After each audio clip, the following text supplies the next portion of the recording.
Oh man, y'all, you wouldn't believe what a little shit I was when I was a senior in high school. And that is the year we're going to be traveling back to tonight. What's up, everyone? Welcome to our Sunday night watch along. This one's going to be trippy. Royal Rumble 1995, HBK, Pam Anderson, Lawrence Taylor, Bret Hart, Diesel. Lots of stuff going on this Royal Rumble pay-per-view that isn't considered one of WWE's best, but it is one that we haven't gotten to yet. And since this is kind of a mediocre-ish Royal Rumble, I thought that would be the perfect thing to watch as my birthplace, Detroit, plays where I'm living now, LA, although I'm not quite in LA. I'm close, though.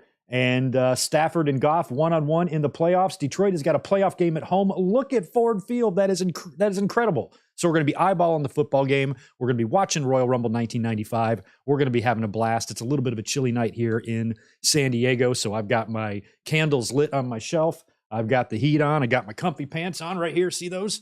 See those bad boys? I got my comfies on, and I'm kicked back. I already have a beer open, so I'm ready to rock and roll to watch Royal Rumble 1995. That's what we're going to do. Hopefully you guys are having a great one.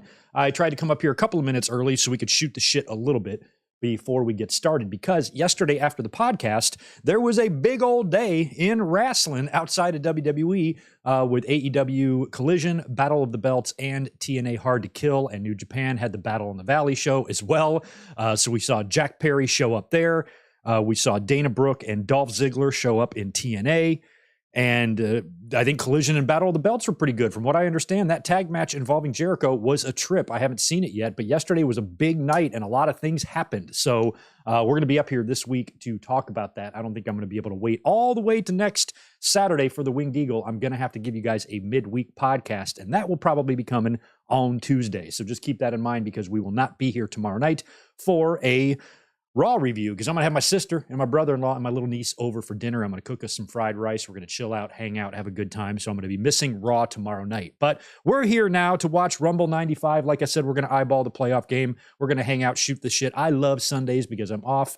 I'm always hanging out with you guys, and I'm always just chilling here in my home, which is where I prefer to be. Yes, go Lions. I'm definitely rooting for the Lions tonight because I am loyal to my hometown. But with me, guys, I'm kind of playing with house money here. You know, the Lions always suck. They never do anything. So the very fact that they're here in a playoff game, you know, won their division and have home field advantage is crazy enough. So even if they lose here, I'm going to be like, well, it was still a pretty good damn year. So I have very little. I'm not going to be like distraught if they lose. You know what I mean? Because I don't know what it's like to have a football team that's good. So I'm kind of new to it. So I don't really, unfortunately, I'm not going to feel as bad as probably a Cowboys fan does today, as they got the shit kicked out of them at home by Green Bay. And, you know, their fans are, you know, a little bit more passionate than me. So if the Lions lose, it's whatevs. But I'm definitely hoping they win, because I would love to see some good news come to my old hometown of Detroit. It would be good for them, you know, because the Pistons, the Pistons are like 2-98 or something like that. Ridiculous. The Tigers suck. The Red Wings haven't remembered how to play hockey in like 15 years. So Detroit's a mess. This is one chance they have to do something. And it's crazy seeing Matt Stafford come back to Detroit, because they did like him. But it seems like both teams have been doing better with their respective quarterbacks. So that game's starting now. We're going to be pulling up Royal Rumble 1995. You guys know what to do. Go to Peacock. You don't want to go to that Peacock. You want to go find Season 8, Episode 1, the runtime. On this one, according to Peacock, 2 hours, 42 minutes, and 38 seconds. So in just a few minutes here, we're going to hit play together. Timer right below me will begin to run. That way, if you have to sit through any Peacock apps, you can just sync back up with us. I did kill all of the ads on our watch-along, so you shouldn't have to worry about any ads on my end, but you might have to see them on Peacock. But I figured all of our watch-alongs, I will present them ad-free, because I know that can be a pain in the ass. So anyway, you guys get ready, get set up over there on Peacock. I'm going to say hello to everybody that's here, answer super chats, that type of thing. Channel members. I don't have this thing set to only members, do I? Nope, I don't. Good to see Jeff McMahon, Leo Whalen, and Tatanani. We Are Pro Wrestling. What's up? You know what? We Are Pro Wrestling, as knowledgeable as you are, I think I can match you on 1995 trivia. I'm pretty good at 95. I remember it fondly, believe it or not. Tatanani, good to see you as well. We have Oh, no, I already got Tatanani. My bad. Mike Rouse is here. We got Ray Frand. We got Kevin Plays, Smitty, and Jimmy Anderson all the way from Sweden chiming in at 2 in the morning. Appreciate that, my friend. Good evening. There's nothing like watching wrestling together at 2 in the morning. It's only 5 p.m. in the afternoon for me, 8 p.m. on the East Coast, and the middle of the night for Jimmy. Good to see you, man. Always happy to see you here. The Juliet, down goes the Cowgirls. That's right, Ray Frand Gilbert. What's up? Good to see you. Happy for Dolph, but unfortunately, no one watches TNA. Man, don't sleep on TNA. TNA, I got to give them credit for just hanging on the way they have, and they still are doing things that's appealing to the wrestling audience. Of course, they're not WWE or AEW, but TNA does not really deserve to be shit on right now. They've been doing pretty good stuff for the last couple of years, from what I can understand. George Morris, thank you for the $5, my friend. Hey, Greg, how are you doing? How is Tito? Royal Rumble 95, 10 out of 10. How about next week? Royal Rumble 88, 89, 90, 04, 06, 07, 08, but nothing after that. Yo, that's pretty much the only ones left. I don't think we're ever going to do 1988 because that was a USA Network special, and 1989 was only 2 hours. So that might be a members only. One of those, we might do a members only. Maybe we can even get that done before January. Next week, I think 1990 or 2004 or 6 or 7. I might throw all of those up on a poll to figure out what we do next week. But I think, George, chances are we're going to do one of those listed there. That's for sure. And of course, Tito's great. He's sleeping right there on the couch. And by the way, I have reset all of the Super Chat totals. So what we're going to do is keep a running total for the year of 2024 down in the ticker there. And I will keep track of that. And I did look into, I joked about this a couple of podcasts ago that I would never do this, but I actually looked into it. And I think what I'm going to do is get a belt or two made, a championship belt for the channel. I think I'm going to try to give away 2 of them this year. One of them is going to go at the very end of the year to whoever donates the most to the channel. Whoever the Super Chat champion is going to get one of those at the end of the year. And then the other one I want to save and have open to everybody so everybody can enter to win this thing. So it's going to be like a good mic work championship belt. I'm going to get a couple of custom titles made for the channel. We'll give one away at the end of the year and maybe one this summer once I figure out a way to do a good giveaway that can allow all of the subscribers and members to have a chance at it without just having to donate the most money or whatever. So try to do that to keep it somewhat fair, but I think it would be fun to make a couple of good mic work title belts for 2024. So that's in the works, and it'll be a year away until I give away the end of the year one, but I am going to keep a running total there of the Super Chats for all of the leaders. Just the highest donators for the year. That will continue to change as we go, and these will be displayed on our Sunday watch-alongs, and we'll do other things on some of the other videos. But just keep that in mind for those of you who like to support. Also, good to see Victor Colon. We have JP Reckless, Jimmy Anderson. Oh, that's the same Jimmy Anderson. What's up, buddy? That's the same one. David Brown is in the house. My boy, Zach Palgett is here. So is Brandon McNeil. And we have Tony, did I get you yet? I think I might not have. Big J. By the time I get to the end of this, I can't remember if I hit some of you or not. James Gerhardt, good to see you as well. Rodrigo is here.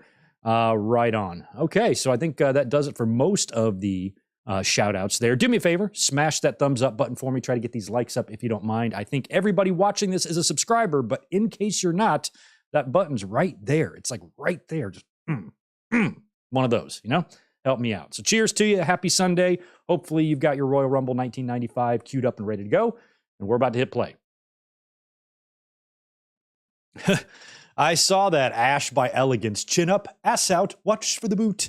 Yeah, I guess a lot of people said that she's kind of like a Toni Storm knockoff or something. Maybe. I mean, I just saw her briefly last night in that outfit she had. But they kind of hyped up Dana Brooke as if it was going to be somebody major. By the way, Mercedes and Bailey were there too, watching from the balcony in sunglasses and a hat like we didn't see them, which was pretty funny. And Dana Brooke, who's going to be known as Ash by Elegance. Is that what it was? Strange name. But wish her the best, because Dana Brooke, one thing I think all fans agreed on is that she really tried and she really worked hard. It just, didn't work out. But she certainly has the attitude, the work ethic, to do this. Hopefully she'll find some traction in TNA, maybe find her way back to WWE one day. You never know. We wish Dana Brooke well. Jesus Christ, Smitty, -19. in Toronto today.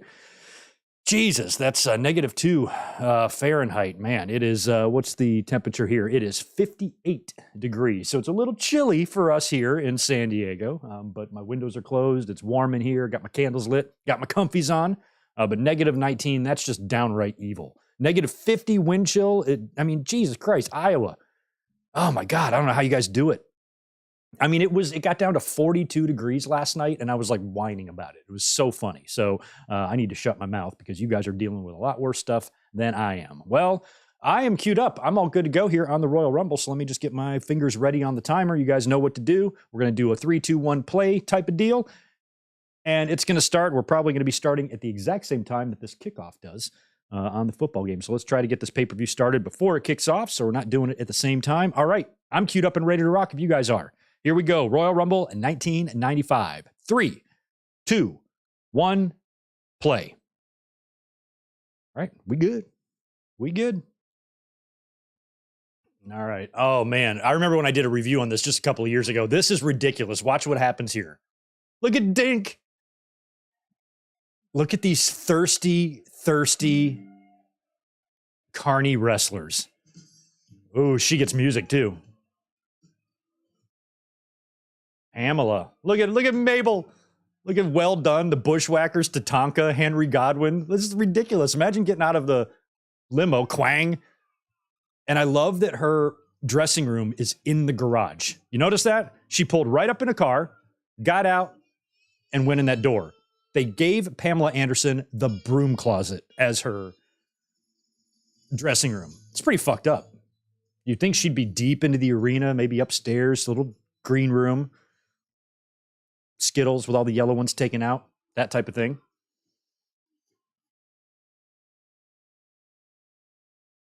Okay, We Are Pro Wrestling. I might need your help on this. Was this Tampa Sundome? I've driven past it in Florida before. I think this was the original Thunderdome. Or no, maybe not.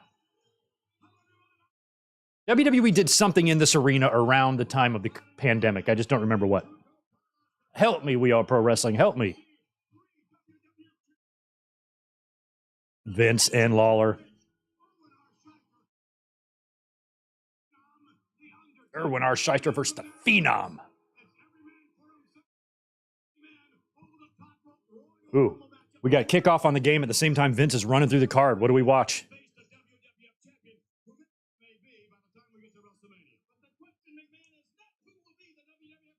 Second Thunderdome. See, I knew I was right.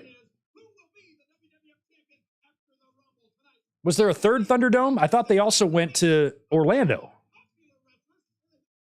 Or like the Magic play. Wasn't the Thunderdome there too?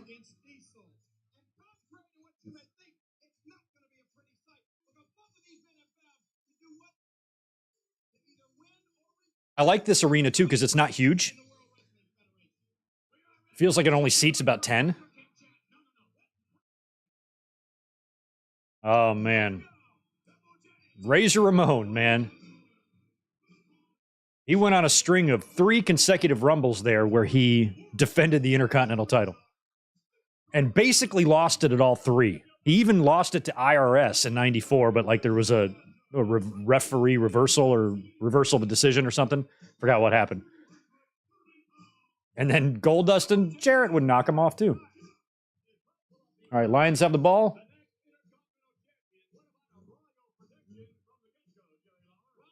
Nice, they're moving the ball early.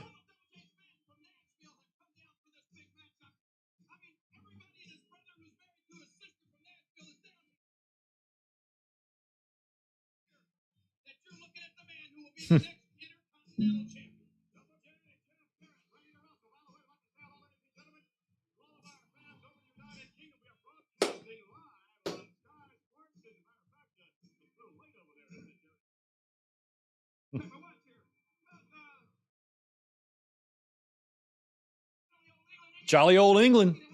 It's only past midnight there, Jimmy. It's 2 a.m. for you.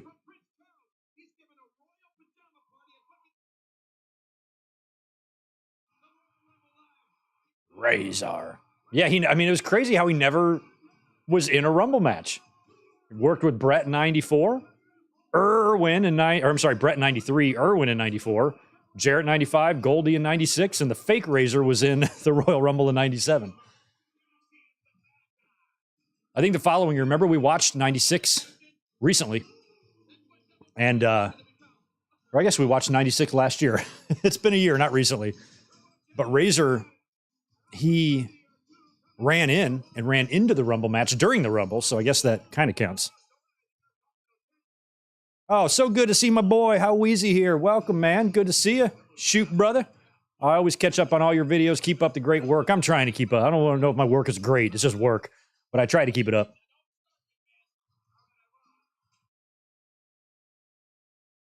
The Pyro.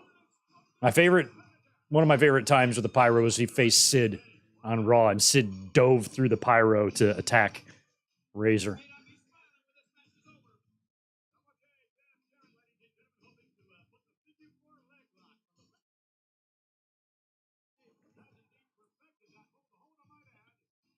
What's up, Spaz? Appreciate the 5. Yeah, we just talked about that a few minutes ago.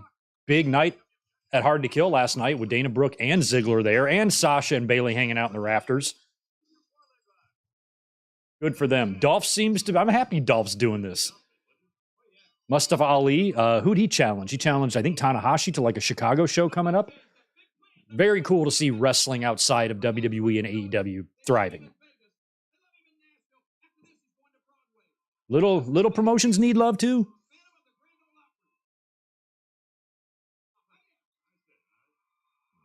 Vince, by God, do not laugh at Lawler's jokes. Shout out to Timmy White. I always felt like there was two Timmy Whites. There was like kind of the 80s, early 90s version, and then the tail end of his career. It's kind of like the thickness in the beard. Like he still looks like late 80s Timmy White here. He still looks like Andre's handler, Timmy White. And then another year or two later, he would grow the beard more and look a little different. All right.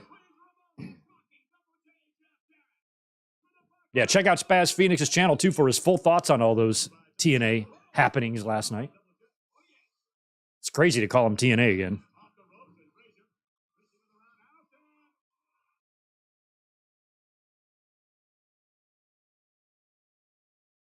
I'm pretty sure AEW has ran an event in this building, too, I think.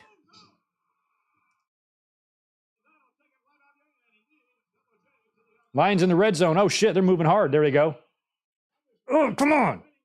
Oh, looks like he's going to be on the 1 yard line, second and goal. Or no, first and goal. Hell yeah.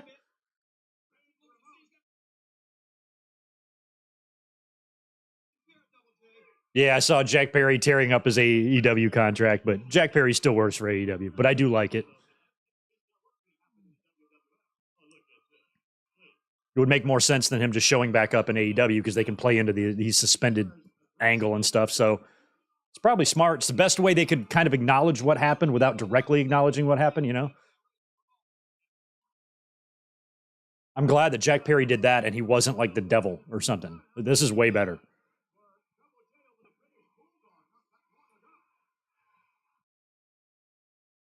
It's arm drag there by Jarrett. Oh, you got to do your little strut.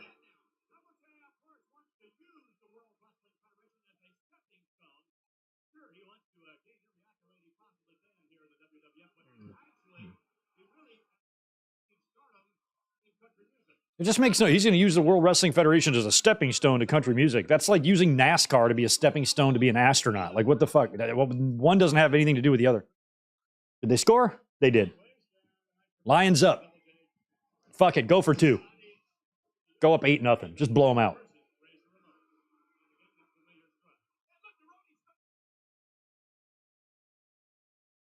That's how you start a game. That's right. First drive. And it was just a touchback, right? So I think they started on their own. What do they start? 25 or 20 these days with the kickoffs. But they just drove.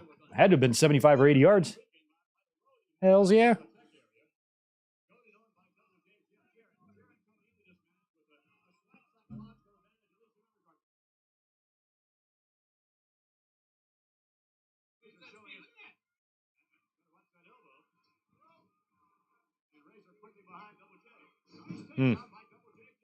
Slapping him around.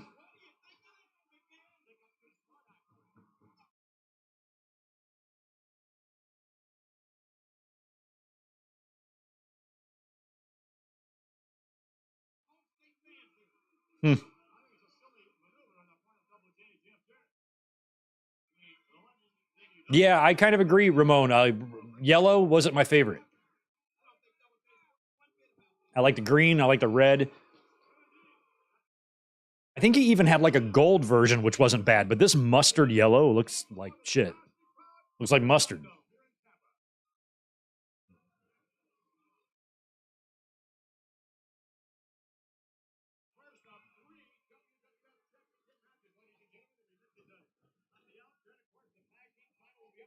Who's this pretty woman in the big white coat on this commercial?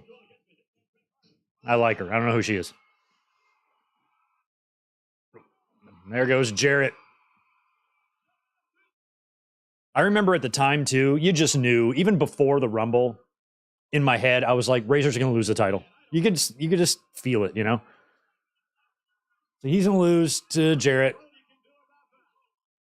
I was kind of hoping that maybe Razor would win it back at WrestleMania, but you know what, guys? We're going to have to watch WrestleMania 11 this year. Sorry.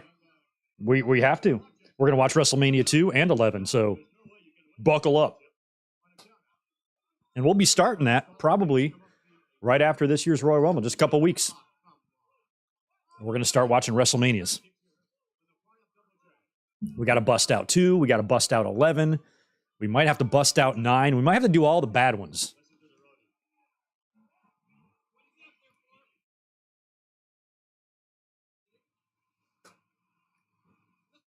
Thanks for the $2. Rumpelmain, Dana Brooke Feet. Nice. Jeff Jarrett, elbow. Bret Hart, wrist.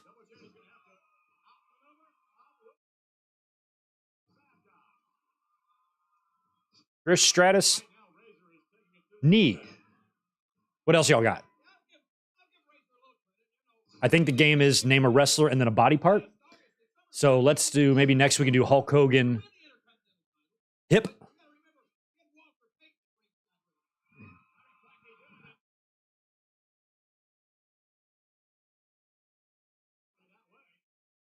Mike Rouse, I think we've done 8. Pretty sure we've done 8. We've done all the good ones.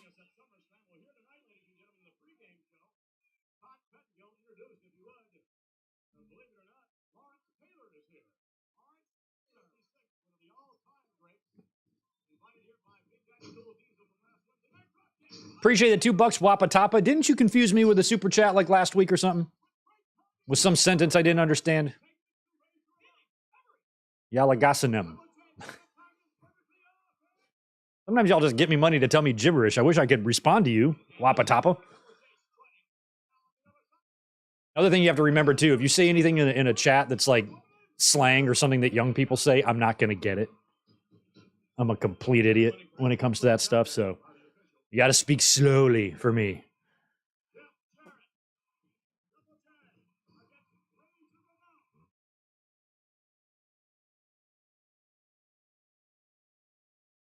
No way. He's not going to insecure him, is he? Oh, he did. He ducked, though. Oof. One.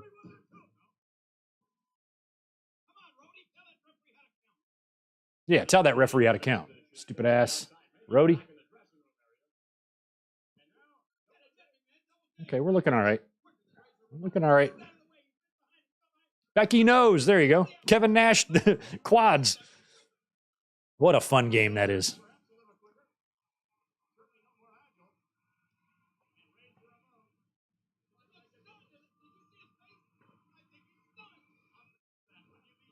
Man, I wish I had the type of hair could you have Jerry curl. I would have definitely done it.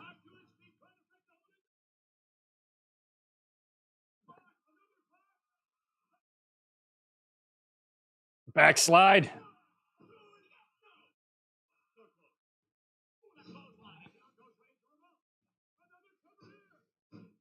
It's crazy how deceptively big Razor is. Like, he's huge.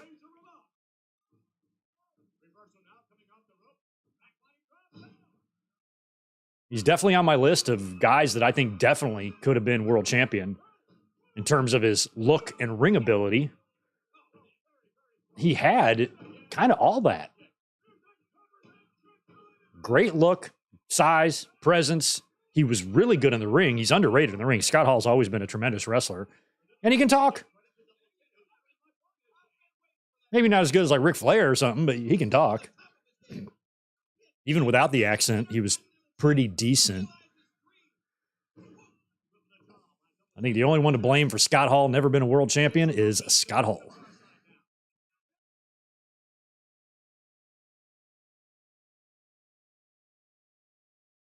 Daniel Clark, also do not do 11. I freaking hate that one. We have to. And we're going to get to it this year. So Daniel Clark, you might want to take that night off from us. But, you know, what's great about this channel is we even make the bad ones fun. Because then we can just rag on it and make fun of Todd Pettengill's mullet and shit. It'll be fun. It'll be fun. Just tune in. You'll enjoy it.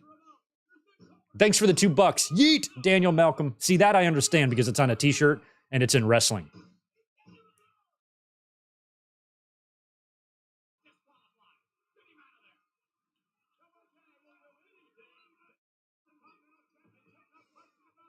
Like, just 2 weeks ago, I just learned what finna meant. Like, F-I-N-N-A. I see it in tweets all the time. Like, I have no idea what that fucking means. And I learned it, like, 2 weeks ago. So that gives you an idea how far behind I am on everything. LA's moving the ball, too. Oh! As Jarrett gets crotched. Hard. No yeet. Yeet. Thank you, Daniel. Thank you, Daniel.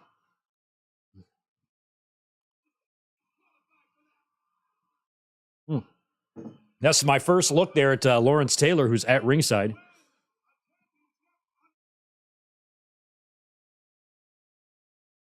Bulldog. Nope. He went for, I was about to say, because Scott, Razor loves that second rope Bulldog, and Jarrett turned around, so he just Bulldogged him face first. Hilarious. Razor's like, I'm still going to get my shit in, regardless of which way you're turned.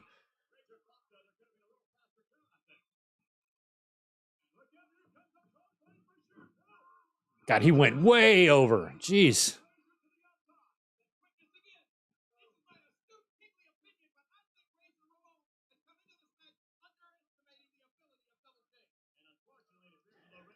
Victor, do you realize you're like 7 months away from being a 2-year member?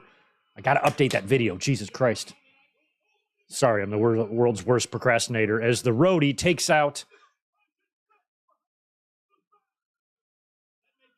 Oh, I forgot. That's right. I think they do a count out here, don't they?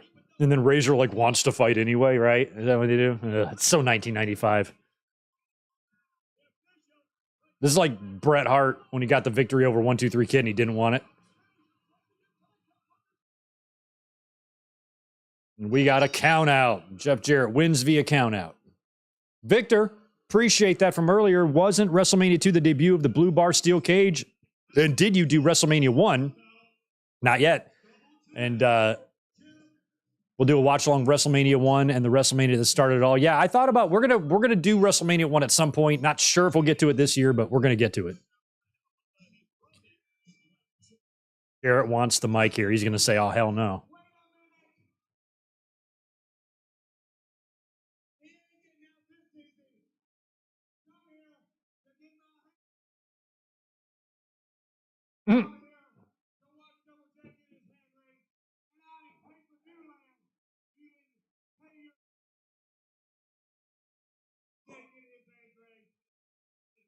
What is he talking about? He goes, "You didn't pay. I don't want to get my hand raised." I think what he means is I didn't want to get my hand raised via count out. He just left that out.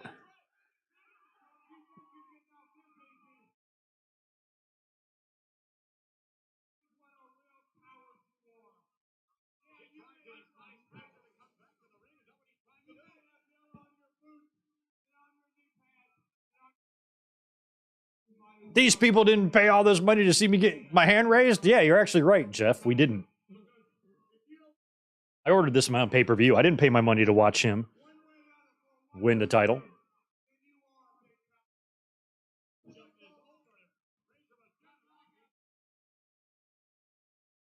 Ooh, he ain't no Chico. It's first and goal for LA.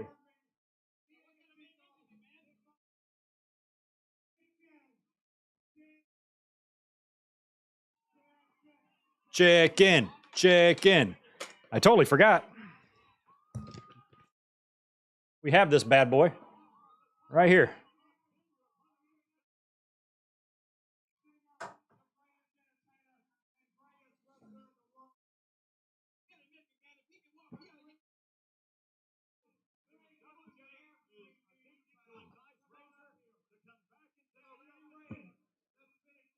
This is one of the first times I can remember wondering, like, why this is allowed.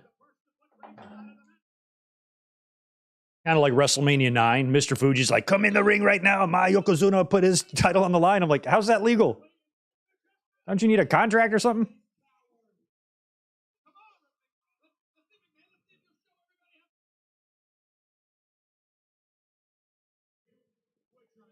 You know what, Chris? I probably did. I did. So Razor's going to get back here and continue the match, which was an idiotic move. Chris, I did see that, but I just forgot to answer it. Thanks for the 5. First of all, it's Bret Hart Jam. My friend Nick Newell, who's a pro MMA fighter, was at WrestleMania 11 and touched Pamela Anderson's hair during the title match. That's nice. Touched her hair. Yeah, it was her and Jenny McCarthy that night, remember? That's awesome. Fucking Hartford, Connecticut, man. Crazy things go down.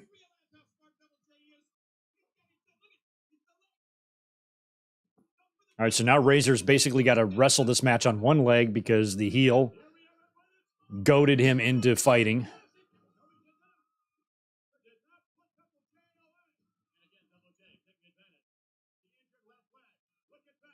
And because Razor had held the title since SummerSlam, right? When he beat Diesel. So he'd had the title a while here.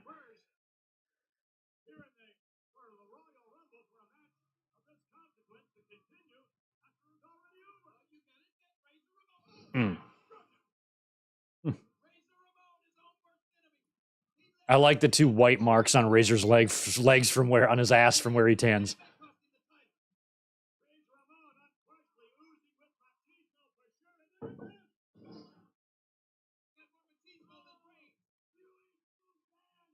LA kicked a field goal, 7-3 Lions. Right on. At least we held him off there.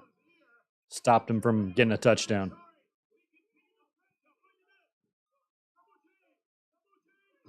Or as anybody who's ever watched a football game with a girl would know, they didn't make a touchdown. They didn't make one. Also, when you tell me the score, the lower score needs to be first. It's 3-10. They all do that. Don't you, Juliet?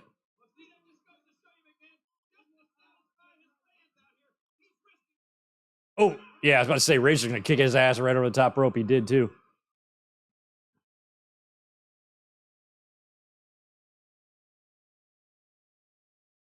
Ooh, that fan in the front row. Got to tell you, man, I'm not a fan of acid wash jeans and a vest with no shirt on underneath. Not my favorite look.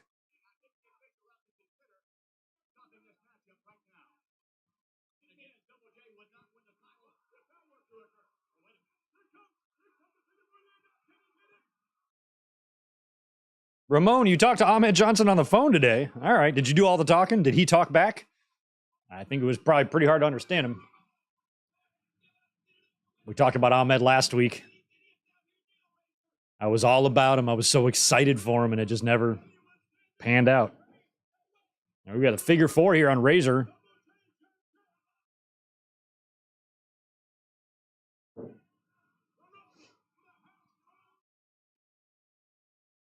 Yeah, this is all the doing of the roadie here.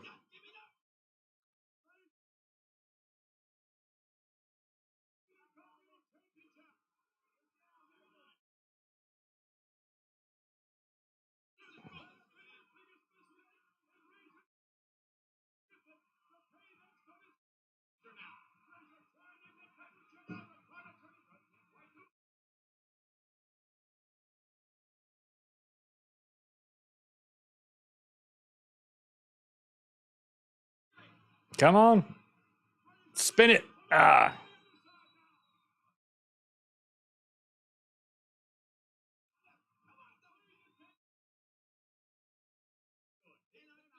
This match is long. And it had a restart. They had some time to fill because the Royal Rumble field is so incredibly weak that they went to like minute intervals this year. So I'm pretty sure the Royal Rumble is fast.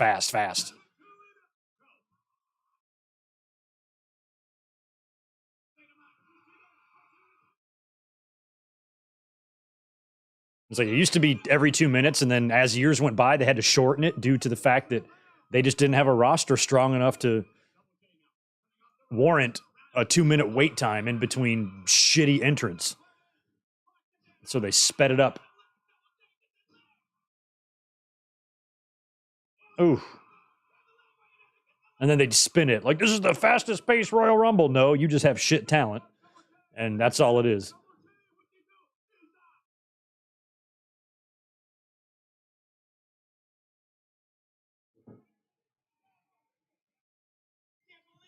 Razor's going for his belly to back from the top rope. Abusika, too legit to quit or take a shit.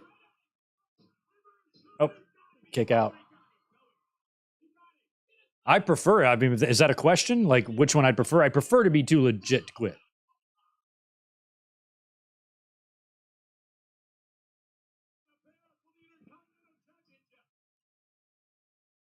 I think taking a shit is just some evil trick by Mother Nature to troll us. Here, we're going to have you guys, all of you, just ooze this disgusting crap out of your ass twice a day for the rest of your lives.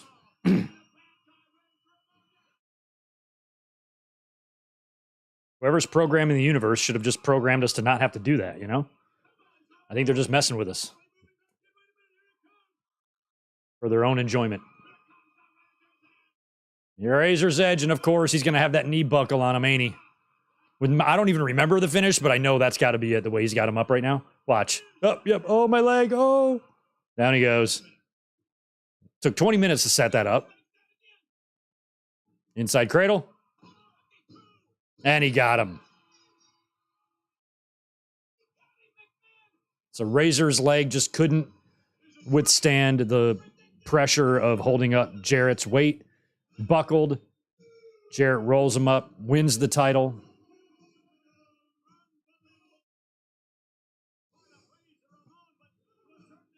And Jarrett is a good wrestler, and he's a former world champion and all of that. But up until 95, I mean, maybe Marty Jannetty and Jarrett up until this point, I thought were the weakest Intercontinental champions.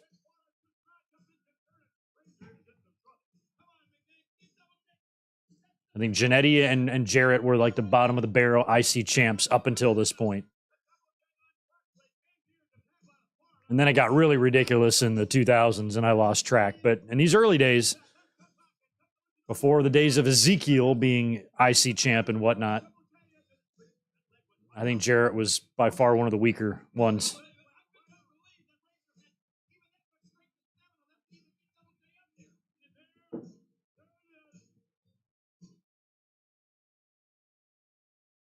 What an upset.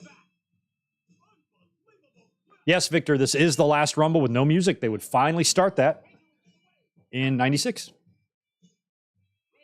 Ooh, look at Detroit moving. Go, go. Is that Megatron? Hell yeah. They're about to score again. Go, Megatron.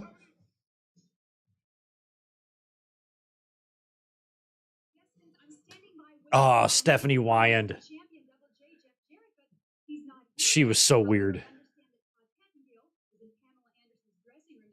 She's way too much like a kindergarten teacher, you know? She's way too angry, you know? I didn't love her. Look at all this shit. Look at Todd's hair for starters, okay? They got a little shrunken head. Sardines, a little bulldog from Davey. Oh, I'm sure Martha, or not Martha, but Diana would love that. Detroit scored. Gonna be 14-3. Picture from Shawn Michaels. Where's your gift, Todd? Can I see it? Yeah. The price tag's still on it.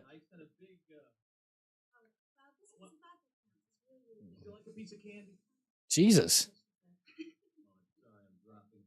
Guys, when you see a mildly attractive woman, don't just throw candies and roses at her. It's a stupid strategy.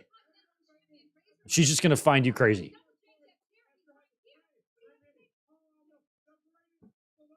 Look at him. He's celebrating. 95. I was a senior in high school, struggling to pass chemistry. Oh my God, I was so mad. That shit was 8 a.m. in the morning. My whole senior year, I didn't need any classes really to graduate except for chemistry, and it was taught at 8 a.m. I struggled. I'm like, why can't I have it in my last class? Then I can just show up to school at like 2 in the afternoon, go to my one class and call it a day, but no. Lawler, I've never disliked one of your hairstyles more than the one you're currently sporting right here. His little bangs. Oh my God. It looks like he's got like the hair that sits on top of like the Lego figures. Everybody's gonna pay. All right, so here we got Erwin R. Shyster. Another match that was just fucking ridiculous. And this is a year where, if there was ever a year where they needed to have the stars work double duty, they didn't. You know, we watched it last week, Rumble 98. Everybody who was previous matches worked the Rumble. Same held true, I think, for the previous year. And all the other years before, most of the time, you'd see them come back for the Rumble. But for some reason this year, they didn't do it at all. And the only reason I can think of is because of The Undertaker. We've talked about it before, how WWE really and Vince bent over backwards to not give this guy title shots and to keep him out of the title picture. So if everybody else was going to be in the Rumble, it would be weird if Undertaker wasn't, you know what I mean? So I feel like that's the reason why we didn't see IRS or Tatanka or Bam Bam or anybody else come back in the Rumble, is because they would have had to make a reason for Undertaker not to be there. And of course, we know he's going to beat Erwin. So it's weird how The Undertaker's presence would really make WWE do stupid shit. The Undertaker existing made WWE's Royal Rumble 95 field weak, and to the point where there was really only one logical winner. Which is why I think the Rumble match is only like 35 minutes long, because everybody just comes out once every minute.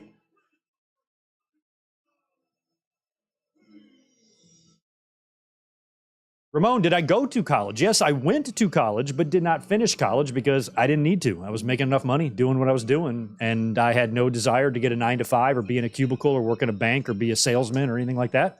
I was happy in restaurants, and I was making more money than a lot of my friends who were college graduates. So I decided that school was out permanently, and it was the best decision I've ever made, not going to college. You don't hear people often say that, but for me, it's true. I would have went to college and gotten a job through those channels, I probably would have been pretty miserable.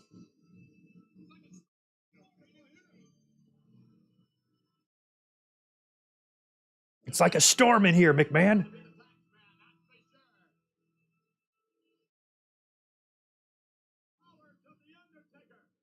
The unbelievable powers of The Undertaker.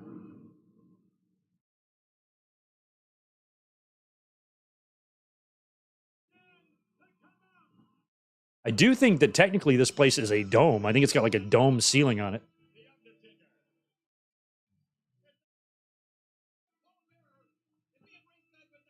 Oh, Stafford tripped over his own dude there. Ha ha, sucker. Sucker MC.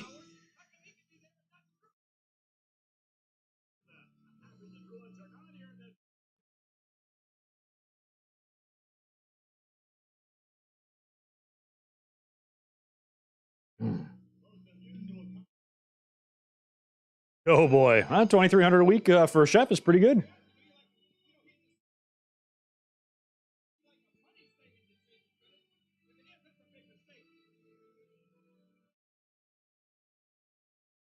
Oh man, don't even get me started about rent.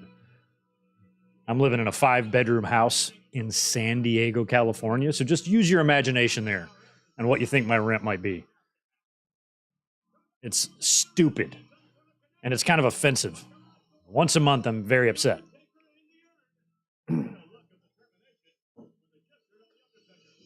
Oh, yeah, that's right. He earned it.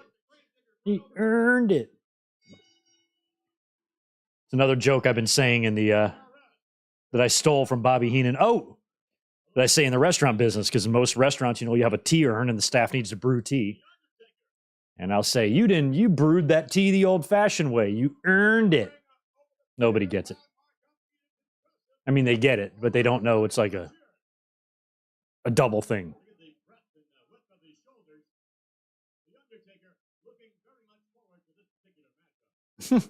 The Undertaker's looking forward to. How can you tell, Vince? Does Undertaker look like someone who's excited? And for those wondering, yes, that is in the corner there, the 1995 Money in the Bank briefcase that IRS won. He's still waiting to cash that in. A lot of people feel like he's going to cash it in at WrestleMania 11 in the Shawn Michaels and Diesel match. We'll have to see if that happens. Stay tuned. We're going to be watching WrestleMania 11 in just a couple of months.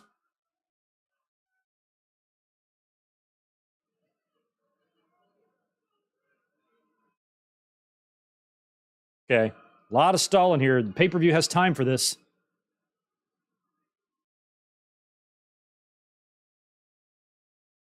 Michael Johan. Yes, I do.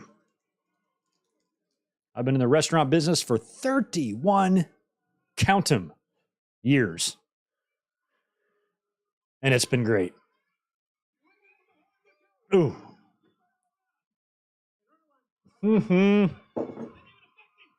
IRS went in for a running drop kick to Taker's back and then walked away like he did something. That was my first glimpse of the hard cam side there. Looks very primitive. Looks like just one camera tripod is there. It's not like a whole section blocked off or nothing.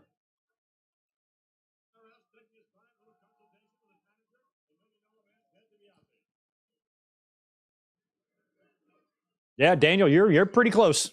You're about spot on there.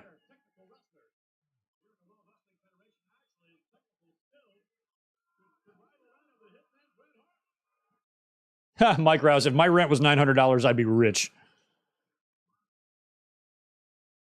But unfortunately, it is not. So I'm not rich.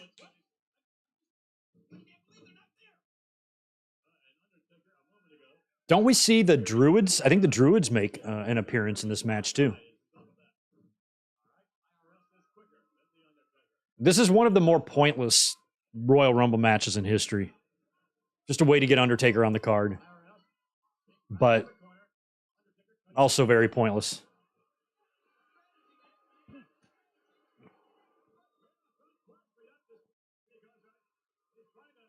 Look at the size of that new urn. I'll never forget right after SummerSlam, right before Savage left WWE, when Undertaker came back at SummerSlam and Paul Bearer had that new urn that had like a spotlight in it. And the next night on Raw, Savage was like, "What about that urn at SummerSlam? Did that shed some light?" I'll always remember that. And then 2 months later, he left.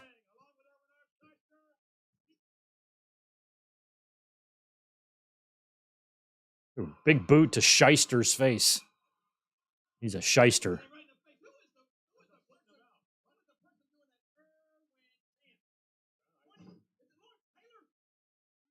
Lawrence Taylor. Lawrence Taylor, I feel like the Lawrence Taylor effect, or the effect, I should say, that Lawrence Taylor had on WrestleMania 11, I think is what, or wait, let me rephrase that. The effect that Mike Tyson had on WrestleMania 14, I think is what Vince McMahon intended Lawrence Taylor's effect on WrestleMania 11 to be. I don't think it really got them that much publicity. I remember it being talked about on SportsCenter and getting it a little bit of mainstream press, but not like what Tyson did. But this was, just like I said last week about like how Ahmed Johnson was a precursor to Goldberg, how Shamrock was a precursor to Angle and Brock, and how Lawrence Taylor, another controversial figure, sports figure, was a precursor to Mike Tyson. It's like Vince had a practice idea before all those big ones worked, or wrestling had a practice idea, I should say.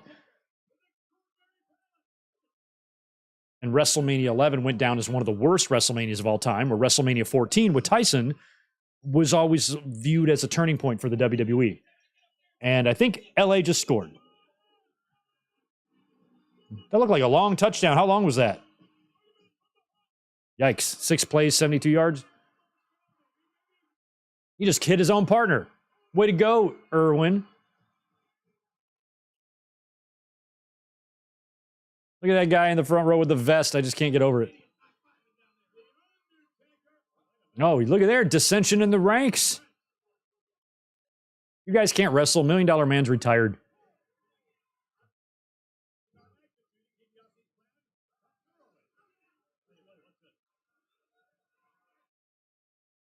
It was just about, right? I think it was just about 1 year ago. Probably exactly, right? That Undertaker whispered something into IRS's son's ear, right? Raw Triple X. Sad. Yeah, touchdown Rams. I'm watching it. Who are the Druids? We never learned the identity of any Druids.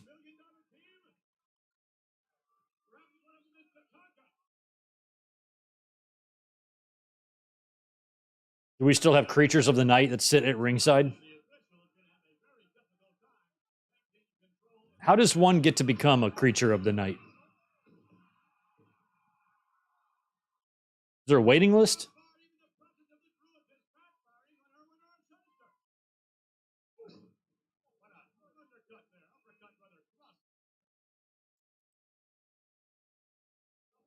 Yeah, Teddy would be gone. He'd actually be gone in a year and a half. He'd be gone a little bit earlier than 97.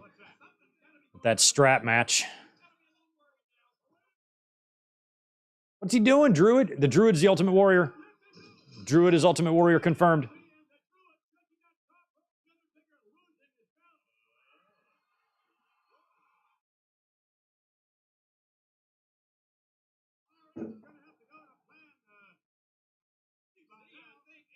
Plan C.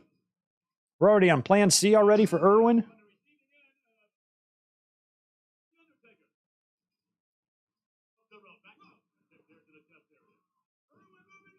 Oh.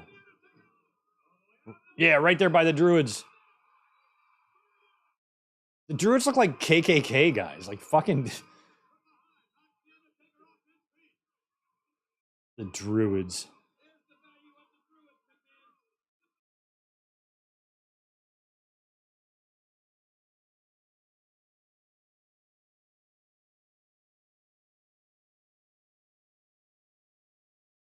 Rodrigo. No, Hogan was in WCW.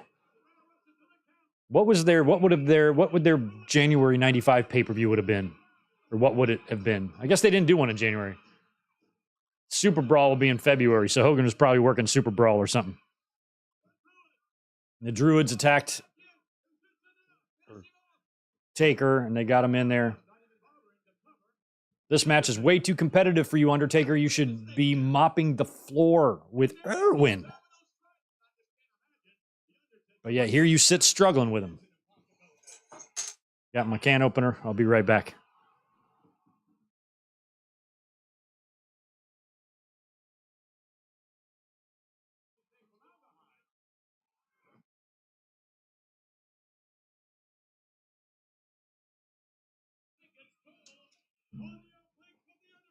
On the obliques. Paul Bear's blood type is Ragu. Oh my God.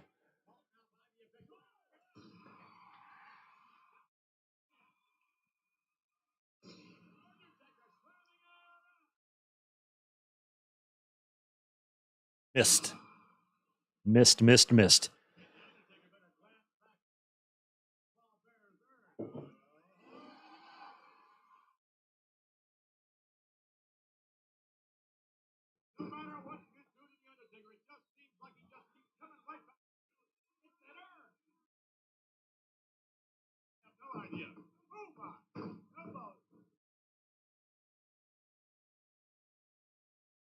Undertaker not sitting up after that.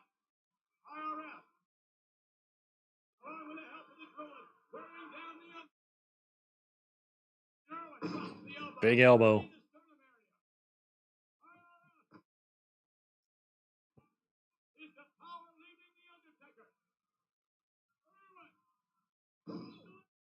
This match is terrible. It's not pay-per-view quality. It's the IRS versus Undertaker. Do this shit on the Action Zone. Like, what the F?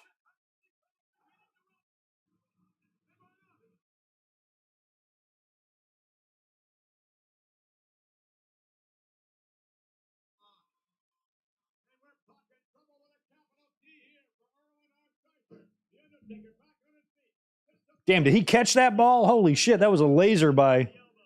What a catch by Williams for Detroit. I thought for sure that was incomplete. Wow.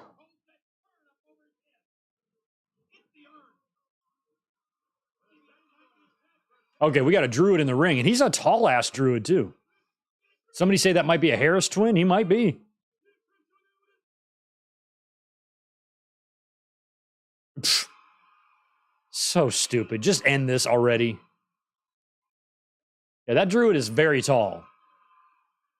Oh, that's definitely a Harris twin. You can see his face right through the hole. Took me 19 years to know that. Or I'm sorry, 29 years to know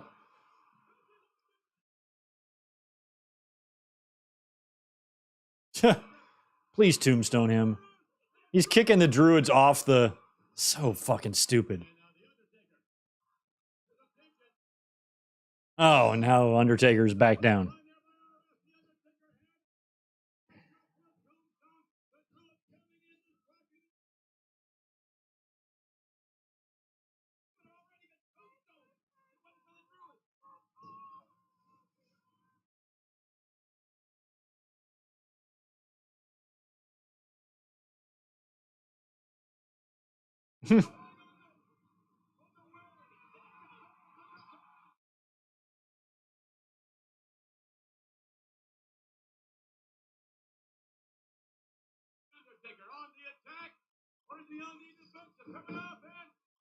Oh, good. Maybe choke slam will end this thing now.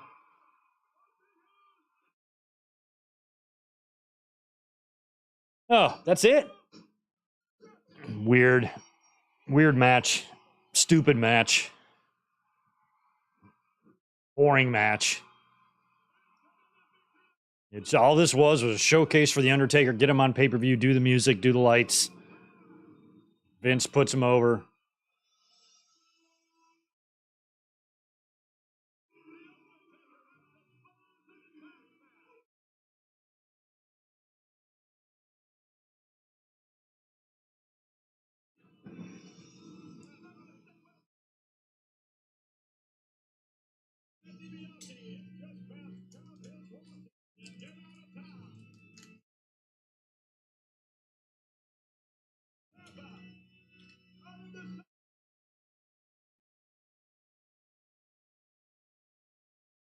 Oh, that's right. That's right. Does Bundy come out? Because Bundy and Taker is our WrestleMania 11 match. Bundy might come out here. I like how the music's off, but the lightning and thunder, or the lightning still continues. Turn the lights back on. There we go. Oh my God, they do have their gear on underneath, don't they? I think you're right. I think that's a Harris twin and Dr. Tom.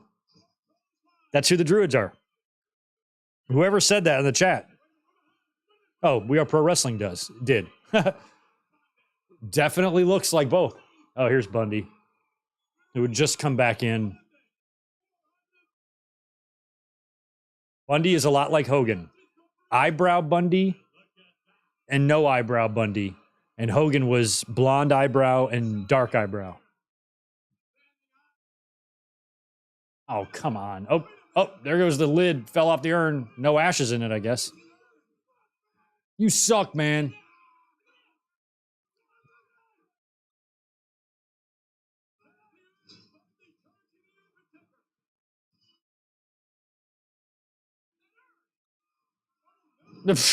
That elbow looked like shit. What are you doing, Bundy?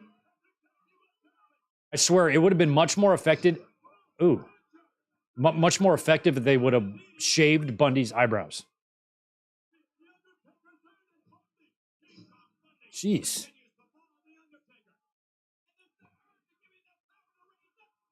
I was very worried as a fan around late 94, around summer of 94, when it was rumored that Bundy was coming back, that he was going to win the title.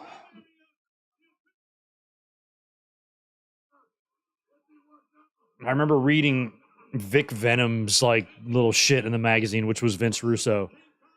And around late July or August or something, he was referencing some monster barging into Bret Hart's locker room and choking him out or something. They didn't say Bret Hart. They said like the champ. He was real vague. But my mind put together that it was Bundy attacking Bret to let him know that he's coming after the title. And then we get to SummerSlam and he's facing Owen. And in the pre-match, as Taker rises to his feet here, this is so fucking dumb. In the pre-match interview before his cage match with Owen, he says, or Pettengill says, like, Bret is recovering from strep throat. And I was like, oh, shit. And I thought for sure that Bundy was going to come straight in and take the title from Bret Hart. Luckily, that did not happen.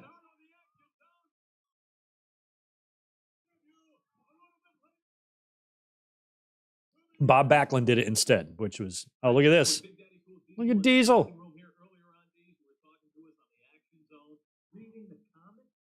Reading the comics.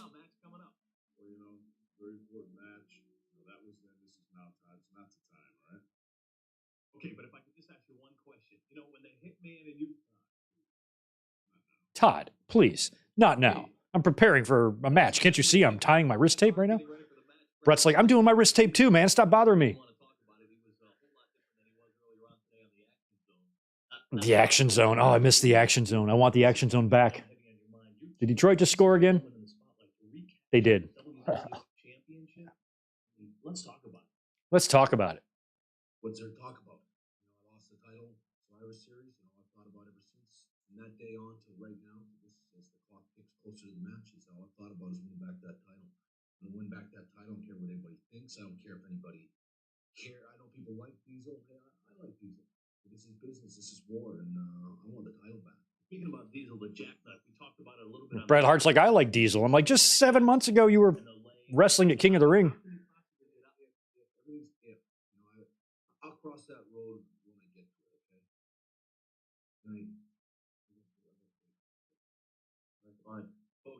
to it, okay? All right, fine. So the story there is on the Action Zone, they were cool. And now they're like, Mr. Serious Man. Okay.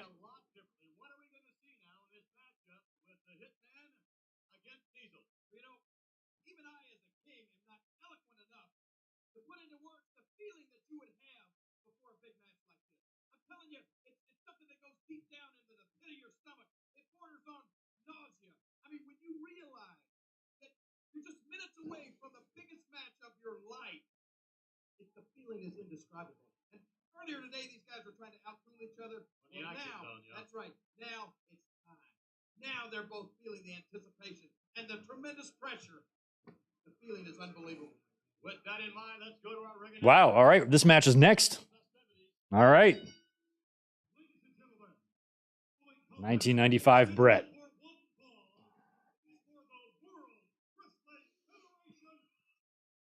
One fall. Bret Hart coming out first.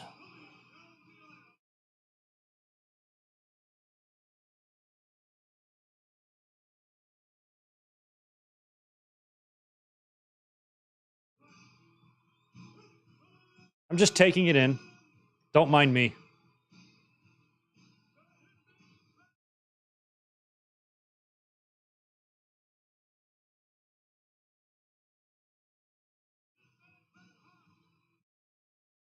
It's been 30 years and I kind of still can conjure up the same type of mindset and feeling of how I felt at the time watching them, you know?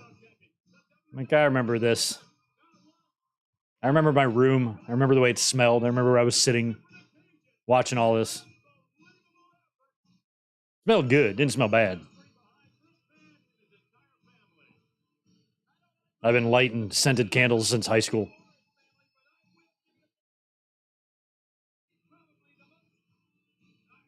Michael Johan, thank you so much for joining, my friend. Brand new family member. Love to see that. Welcome. Thanks for being here. And thanks for joining. 21-10 Detroit. Early, though. It's half of the second quarter is still left. Long way to go in this game.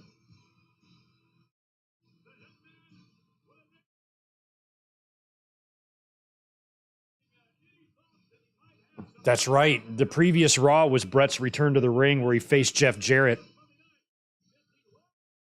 Yeah, it was his first match since he lost the title, and that was the same Raw, I believe, that William Shatner was on.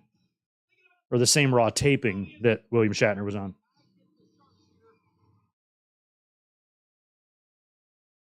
Here comes Diesel.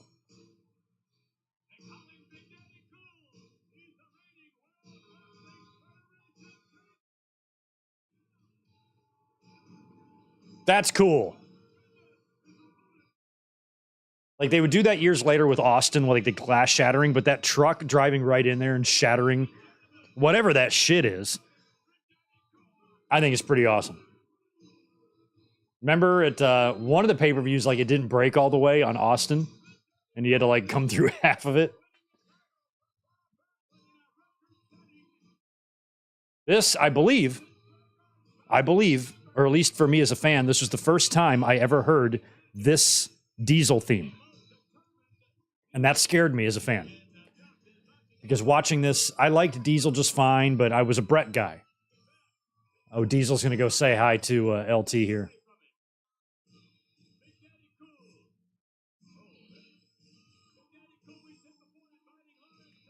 But with Diesel debuting new music and stuff, it wasn't making me feel very good as a fan. Plus, I was already thinking about, like, why would they have Bret drop the title to Backlund and then have Diesel beat Backlund only for Bret to win the title back from Diesel? You know what I mean? Like, that made no sense.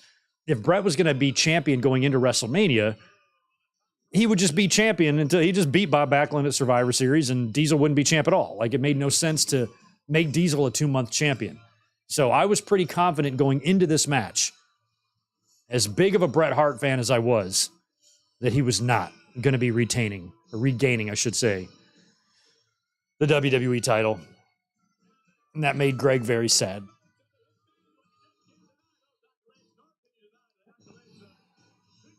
All right, well, as this match gets started, I'll be back in 2 seconds.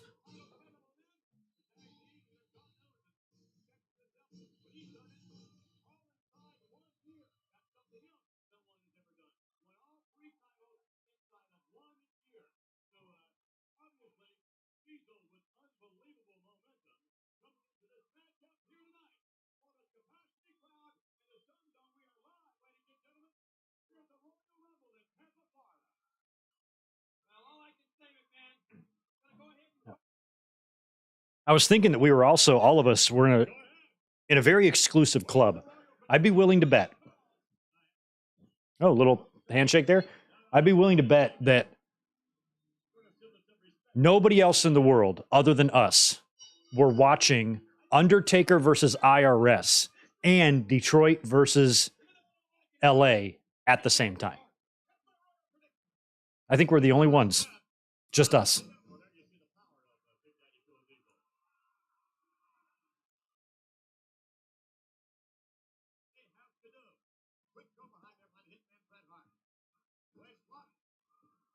Quick, go behind there by the hitman Bret Hart. God, Vince always drove me crazy. He always had to say everybody's name the full way.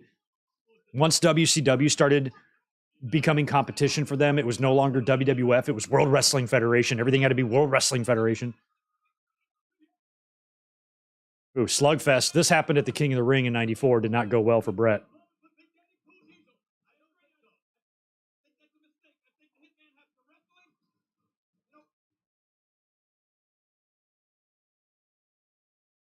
Oof.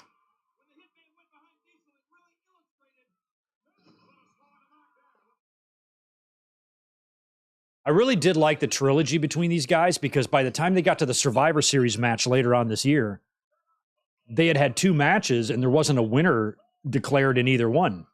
Really, I mean, I think Bret Hart got DQ'd at King of the Ring, and then here was like another DQ job or something, but we never got a definitive winner. And so having that happen in the trilogy, I thought was a really good, almost year and a half long story there.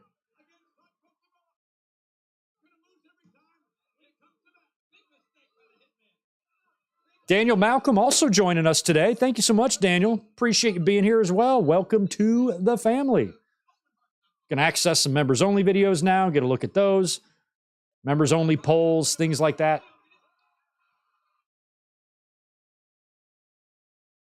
We're going to get some members only content coming to the channel hopefully this week, so just stay tuned. Oh, Stafford just completed a big one, and that's going to be a touchdown. Motherfucker. Big score there.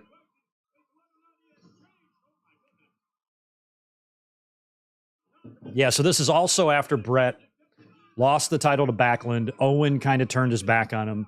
So now there's the chatter on TV. Has Bret Hart changed?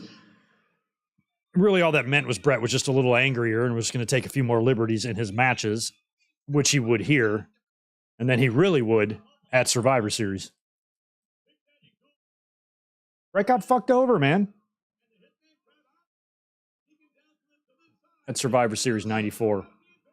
I'll never forget being in Philadelphia, Pennsylvania, visiting some family for Thanksgiving and learning about Bret Hart's loss while I was there. Heartbreaking, man. Heartbreaking.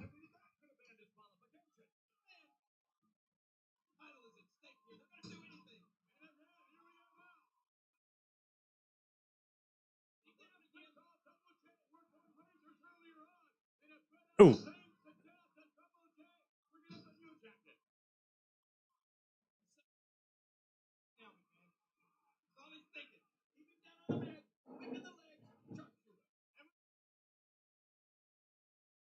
Too soon? No, yeah, that's a figure four. And I do kind of like that because that's super smart strategy by Bret. Take out his legs.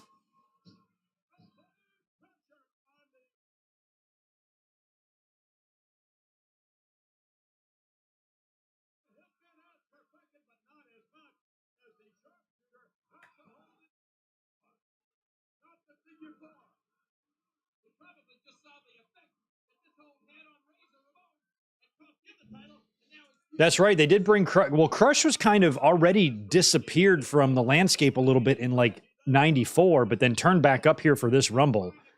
And then I think after that was when he had that arrest. And did a little time, I think. And then when he came back in 96, they played into that.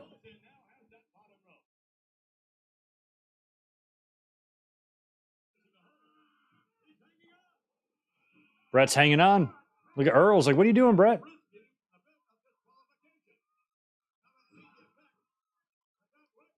The figure four just looked off because of the size of Diesel's legs, I think.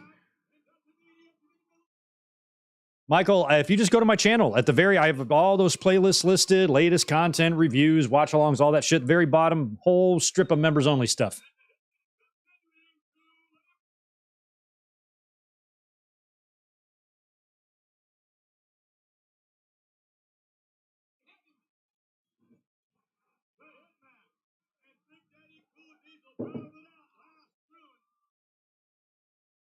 I wonder if YouTube will ever it'd probably be a bad idea, but like, what if you could add images to your comments and stuff? I feel like that could be a bad idea, but could also be kind of fun.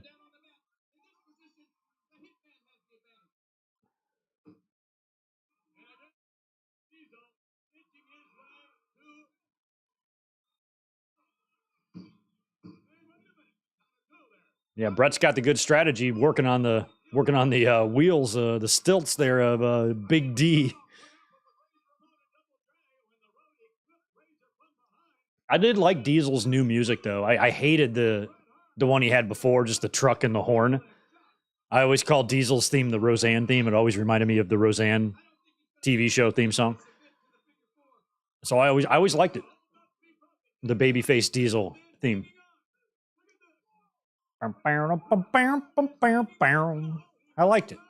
I still like it.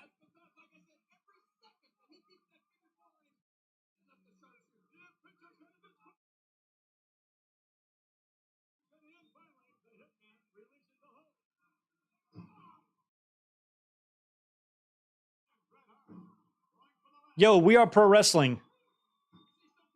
I don't remember the public TV firing. What are you talking about there? You talking about Crush?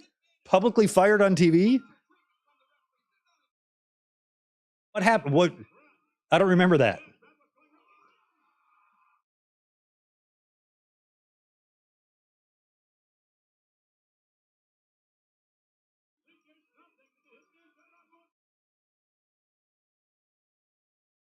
Yeah, bring him over to LT over there.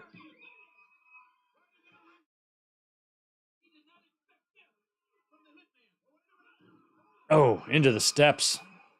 Come on, Earl. Give him some leeway here on the outside. Let him fight, man. Let him fight.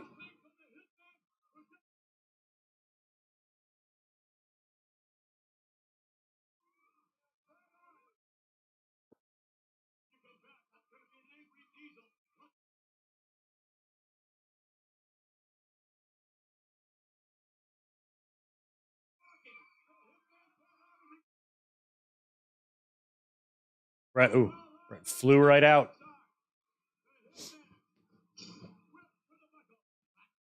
I mean, I think like it wasn't much of Bret being like a changed man. I think just Bret wasn't going to take any more shit anymore. And this would be this was really the very beginning, that late 94 Survivor Series loss into the Rumble here. This was really kind of the beginning of the bubbling of Bret Hart turning into a fucking prick. And it would take about another 2 years in early 97 there when he would have that tirade and everybody's screwing me. You know, the following year, Shawn Michaels beats him. He storms out of WrestleMania 12. He's all mad that he got screwed. And then he comes back in 97 and he talks about getting screwed and screwed and screwed. And then he gets literally screwed at the end of the year. And all that attitude that Bret had that led into his heel turn in 97 really all kind of started here. Because before then, he was never complaining. He was never bitching or anything like that. He was pretty white meat. But starting around 95, he was kind of like, this is horseshit.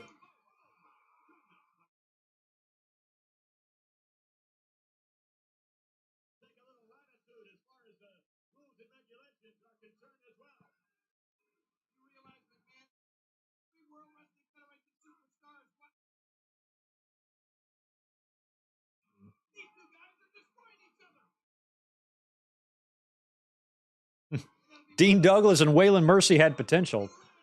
Waylon Mercy kind of did. But I like almost instantly, there was Spivey when they brought him in, put the Waylon Mercy gimmick on him. And as a fan, I remember from the minute he debuted, he never felt like he was going to be a contender. He felt like he was just going to be a gimmicky wrestler on the roster. Lower to mid-card at best. IC title probably way far out of his reach. It just never felt like it was going to happen. Even though the gimmick, when you look back, wasn't horrible. Well, Bray Wyatt-ish, Cape Fear-ish.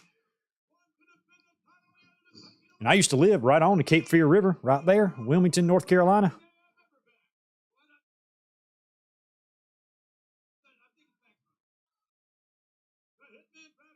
Yeah, and you're right about that too. That Bret was justified. That's why I was so attracted to him as a fan, because I felt like I believed in him as a heel or a babyface.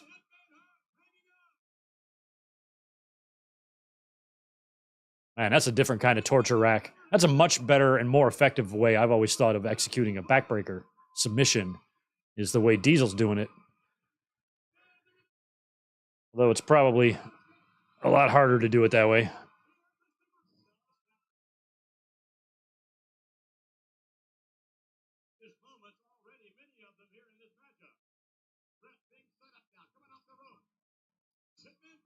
Oh, big boot. Bret ate it. Literally took it down his throat.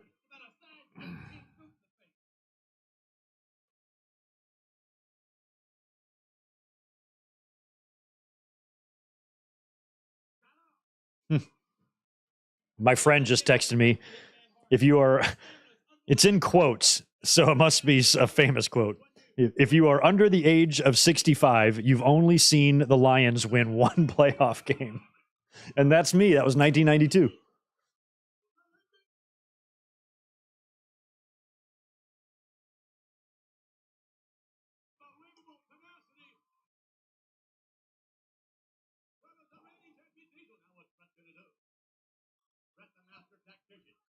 Bret's going to the top, and he does not do well up there.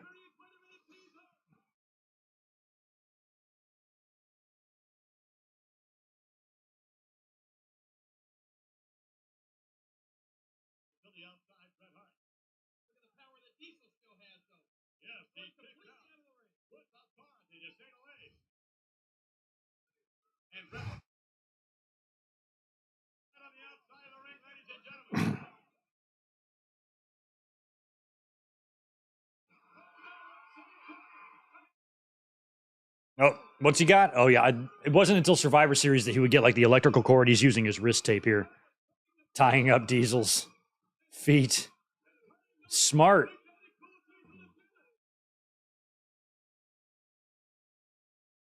Earl's just counting. Like, this is so stupid. I like how Bret's putting it in a loop like he's tying his shoelaces. Diesel should be able to get out of that. Oh, wow. Oh, yeah. Oh, no. Actually, I like Vince going, oh, shit. That's what he was doing. Earl got the tape off. I didn't mind this version of Bret. I actually kind of liked it. I'm like, he was already, I thought, the best in the world without having a mean streak. You put a mean streak and a don't give a fuck attitude on Bret, he might be unstoppable.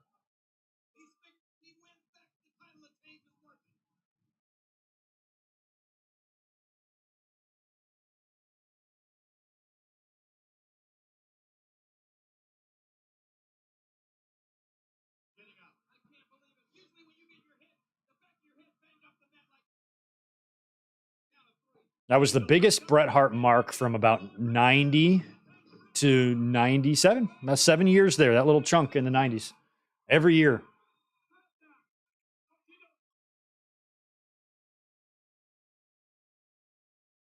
Ooh, that would have been ages 13 to 20 for me, if you want to know why I love Bret so much. You tend to love a lot of shit when you're those ages.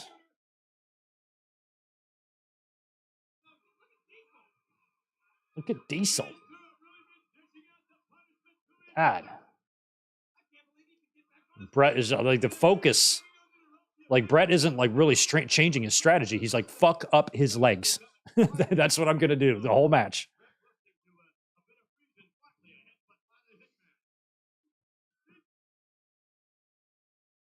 Damn.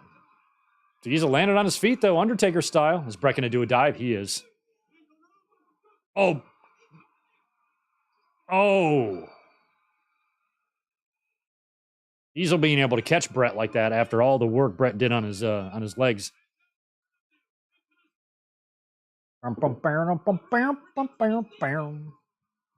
Sorry, sometimes I like to sing the Diesel song.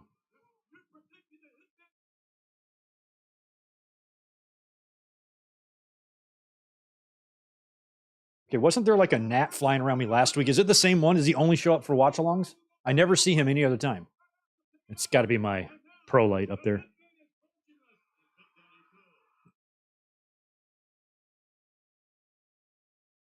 We're going to see the jackknife or not, guys. What do you think?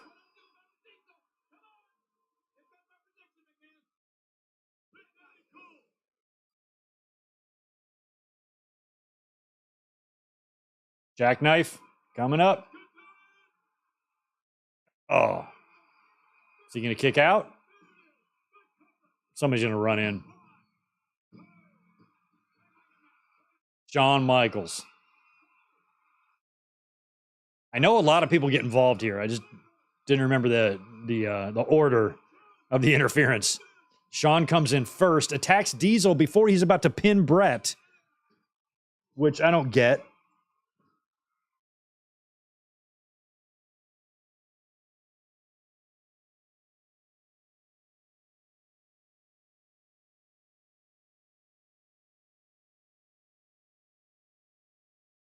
I mean, Shawn came flying in there. There's Danny Davis. You'll be out of here forever if you do that. Why? You made Danny Davis leave forever, and he's back. There is no forever in wrestling unless you're Randy Savage.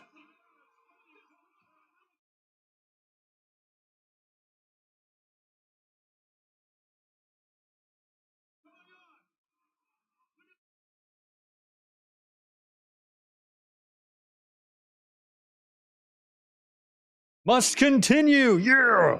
Bret still has a chance.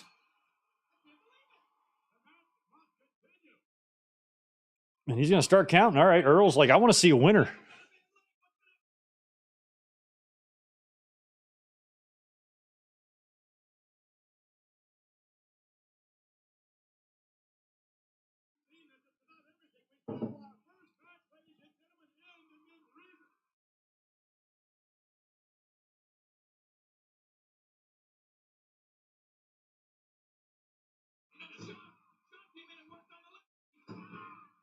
Yeah, see, I love you for that, Alan Carter.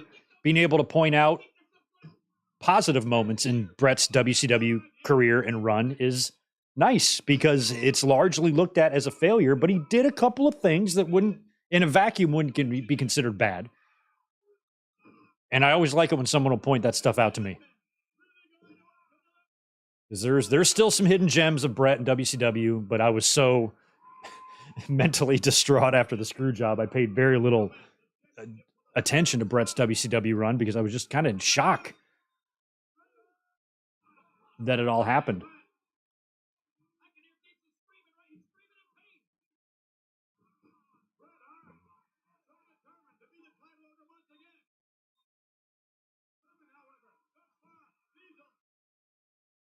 Yeah, Vince, I know they're both determined. We know that.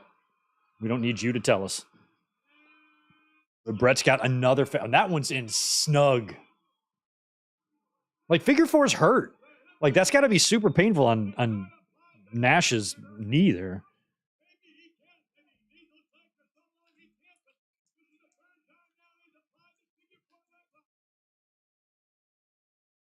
(21-17) Detroit. Minute left in the first half, and LA is way back in their own territory.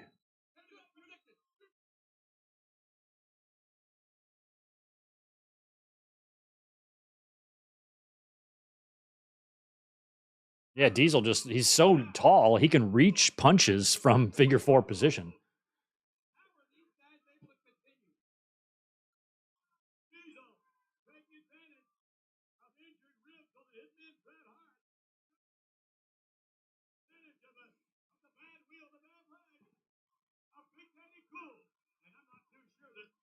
Rock, Mankind, and Ken Shamrock had a really good triple threat in 98. We watched that match recently. Didn't we, guys? Breakdown? I got a watch along of that whole show, Shasun, or Shasun. I have it on my watch along playlist, or just search Breakdown, and you can watch that one with us.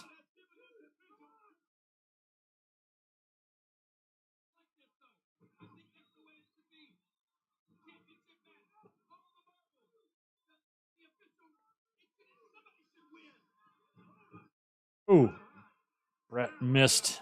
Bret hasn't taken his sternum first buckle bump yet.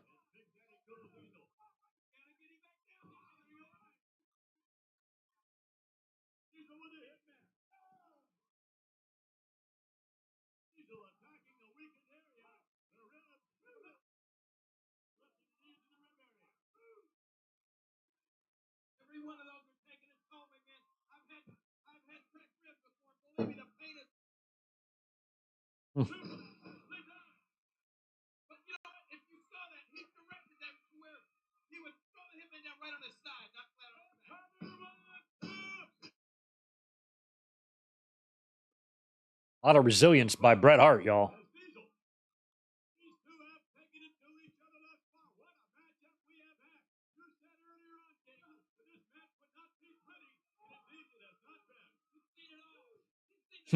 I just remember, too, I'd mentioned this earlier about thinking about this at the time. That there's no weirder or more unpleasant feeling than knowing in your heart of hearts you're going into a match and your favorite wrestler's not going to win. Like going into this match, I knew Bret Hart wasn't going to win the title here. I was just hoping he wasn't going to lose. But nothing was telling me that Bret was going to get back the belt. And that upset me as a fan. Oh, he's got a chair. Holy shit. Oh! I don't know why he's not DQ'd for that.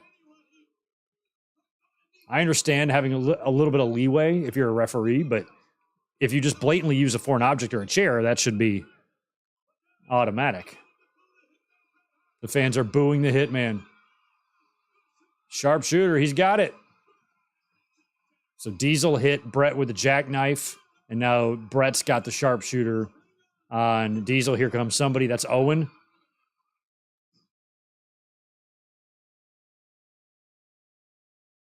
Oh, Owen attacked Bret. Now he's taking off the turnbuckle pad. Good thing Owen got that off quickly. Oh, no. Oh, no. Oh, my God. Look how Bret's selling that. Ugh.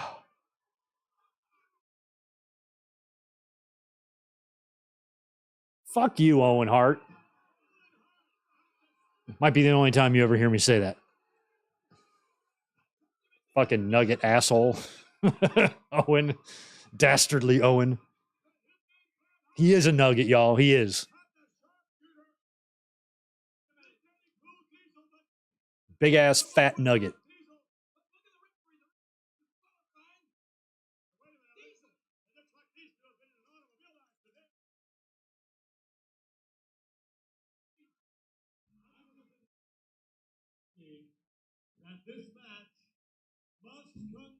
Must continue. 2 interferences from Shawn and Owen.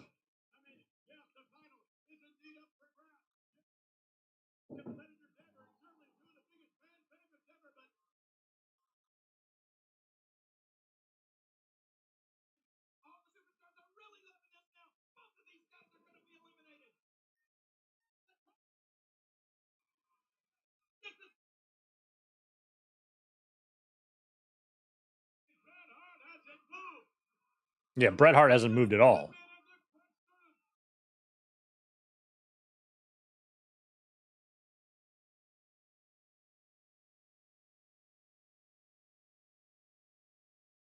Get there. He's on him. Hey, look, Bret kicked out of the jackknife after 2.5 minutes.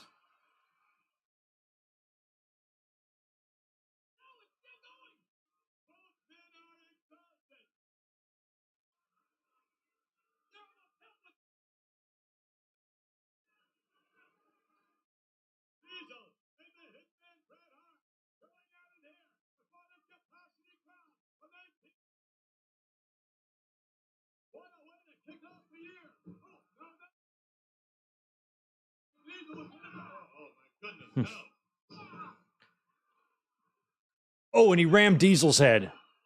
Bret told a story in Wrestling with Shadows where he cracked his sternum wrestling Dino Bravo, which would have been like 6 or 7 years before this. Ooh.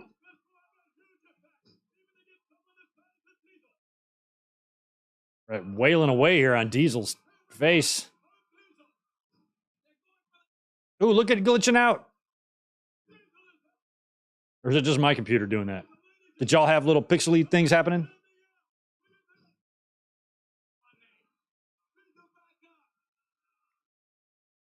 Down goes Diesel.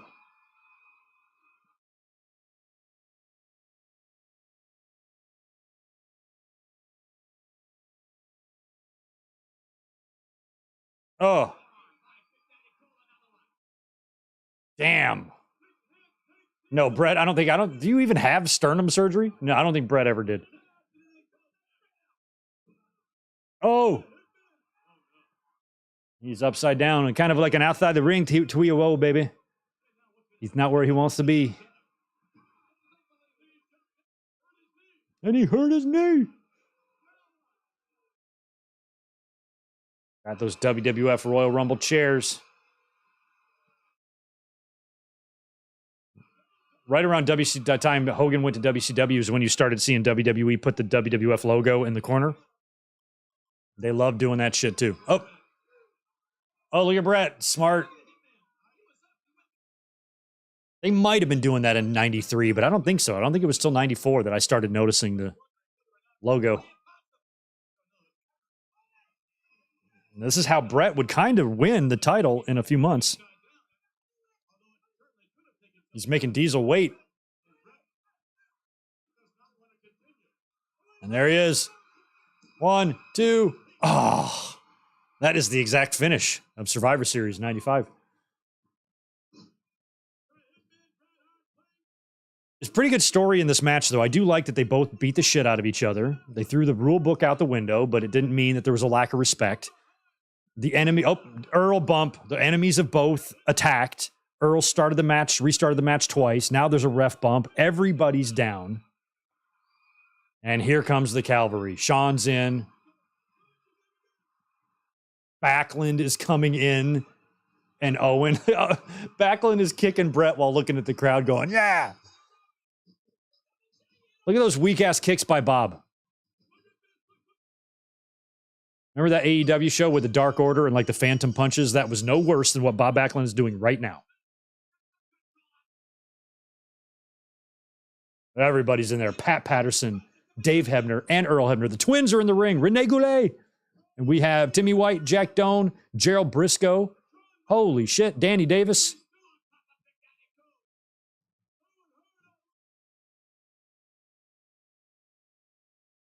I love seeing both the Hebner twins in there.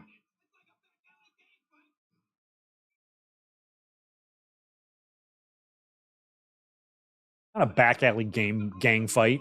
There wouldn't be a bunch of bow-tied referees in a back alley gang fight. I guarantee you Pat Patterson sure as shit wouldn't be there. Neither would Dave Hebner either.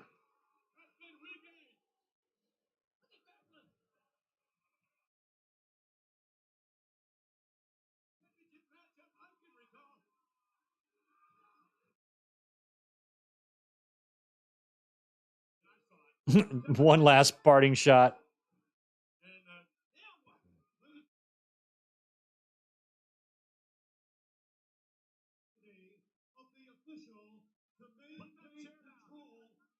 Jarrett and the roadie are out there too. A draw.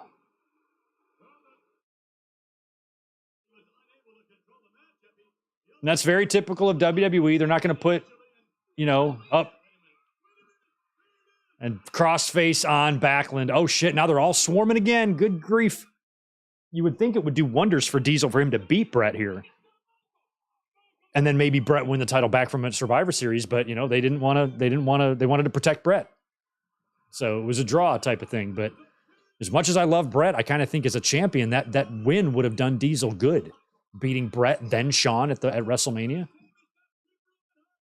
Wouldn't have done Bret any harm because he could have just turned around and won the title back from at Survivor Series. What's the difference?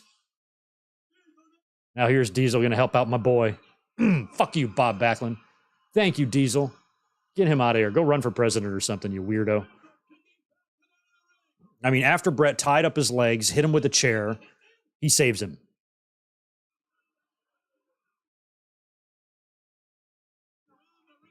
And as a dorky high school kid fan of the new generation, I did like the moment we're about to see here.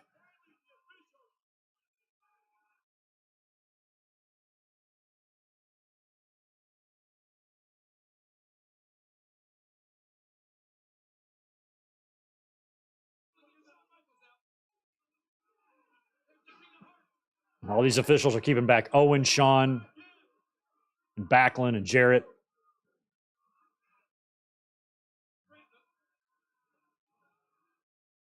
Diesel trying to help up Bret. Good sportsmanship there.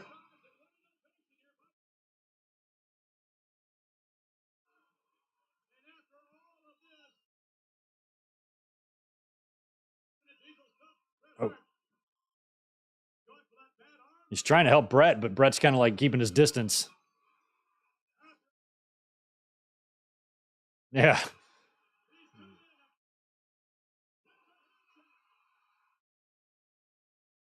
Good shot of LT. These were moments that WWE needed in 95. That was good. The new champion. I still think he should have beat Bret, and Bret should have shook his hand right there. I honestly do. But I did like that. It was a perfect camera shot of kind of LT, like a non-wrestling person kind of appreciating that. Showing you that you don't have to be a fan of this stuff to be able to watch it one time and be entertained, and I like that.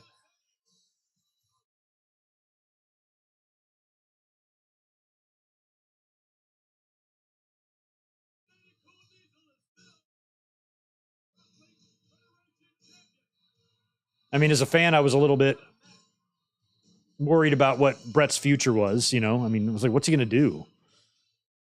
Do a lot of stupid shit. He's going to feud with, finish his feud with Backlund, feud with Hakushi, Lawler, Isaac Yankem, the Pirate, and then finally finding his way back to Diesel. Basically, doing a lot of what Cody's doing now.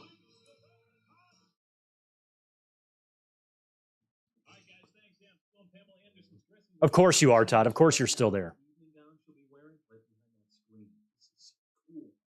Todd's like, she's changing. There's titties right behind this screen right here. Why would you want Todd Pettengill in here when you're changing?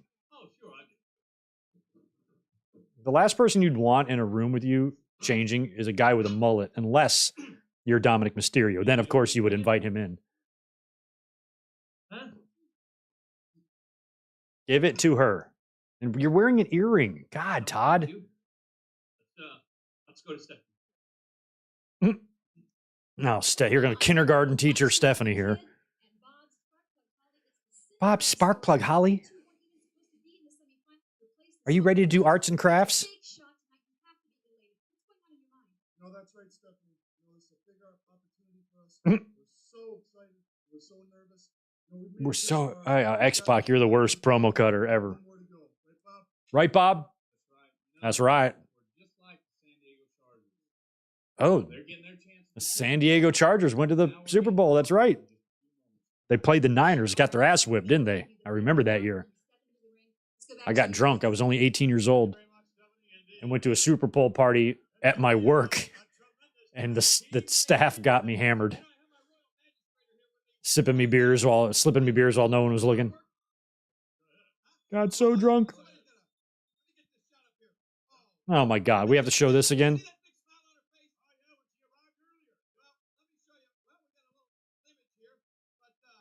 I don't even know what Lawler's drawing, but I'm going to hate it. Let me just show you. Yeah, show us, Lawler. Pay-per-view has time for this.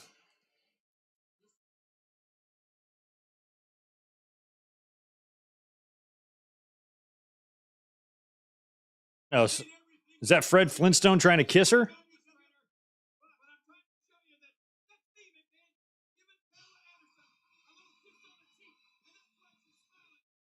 Oh, okay, that's why, Lawler. Okay, thanks for taking the time to do that, because that was extremely helpful and purposeful for this pay-per-view. I wish they could show it again. All right, during these entrances, I'll be right back. I'm going to go say goodbye to Elizabeth.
All right. Look at there. I made it back before the match was even. Why do I hear the Smoking Guns music? No, I thought it was Smoking Guns, but it was Bob Holly's music. I'm like, why do I hear the Smoking Guns? All right, so they had this tag team tournament, if I remember right. The reason they had this, I believe, was because Shawn and Diesel broke up. Shawn trashed the tag titles. They had this big-ass tournament, a tag team tournament with no teams, because WWE didn't have any teams at this time. And it's down to Bam Bam and Tatanka and Holly and 123 Kid. Tag team division was disgusting in 1994 and 1995. Couple of teams, head shrinkers, Mounties or Quebecers or whatever. But they didn't have any teams. Vince didn't give a shit. It was annoying. This is 4 singles wrestlers competing for tag team titles in a tournament. Stupid. I mean, shit, the Body Donnas weren't even around yet. I think the Bushwhackers were there.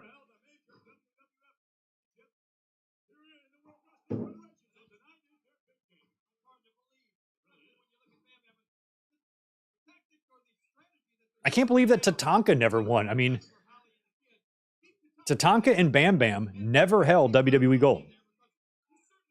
Yet 123 Kid and Bob Holly held gold multiple times. Weird.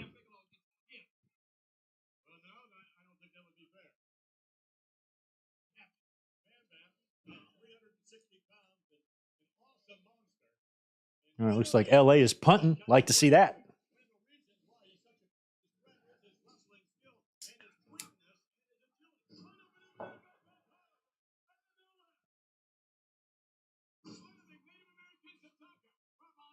Ooh, good dropkick. Bob Holly's got good ones.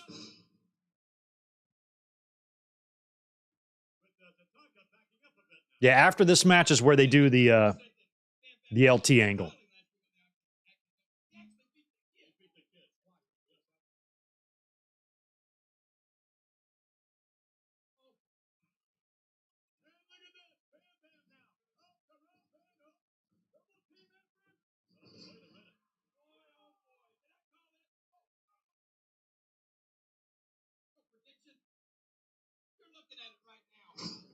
And I guess after this match is when we're going to do the Royal Rumble. That will close.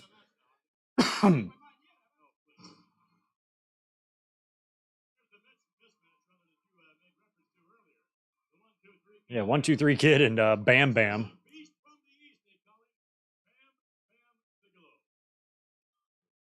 In just a few months' time, these guys would flop. 123 Kid would join the corporation, and Bam Bam would be babyface. Oh, what was that? Holy shit! Holy crap! He went. There was like a pop-up power bomb, and Kid went way up in the air. Oh, good insecurity by Bam Bam, and then came down and Hurricanranaed him. That was crazy. That was crazy. Look at this. Watch this shit. Pop-up power bomb. Oh, that's so good. I'm looking at this as if I'm watching this in 1995. That's why I think that's so awesome. Maybe a 2023 fan wouldn't think that's anything special, but shit like that you didn't see a whole lot in the mid-90s. Or in the early to mid-90s. Oh.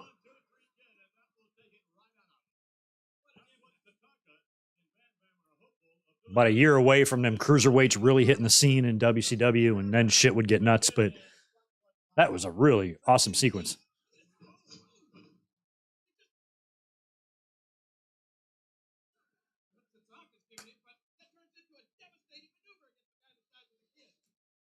Look at there, Ben Espinoza, 9 years, 2 Bob Holly versus Brock Lesnar Royal Rumble match references in as many days.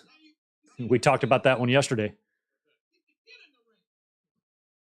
When I was saying it's possible that Seth Rollins faces Jinder Mahal at the Royal Rumble because Rollins is going to have to face somebody or have the night off.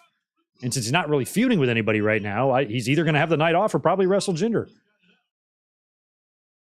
But I think that's okay if that happens. It'll be a win for Seth. Homeboy's stringing together a pretty damn impressive year. If you think about the year he's had. Beating Logan Paul last year's WrestleMania, winning the World Heavyweight title, defending it for a year. You got rewarded for putting Cody over the way he did, you know?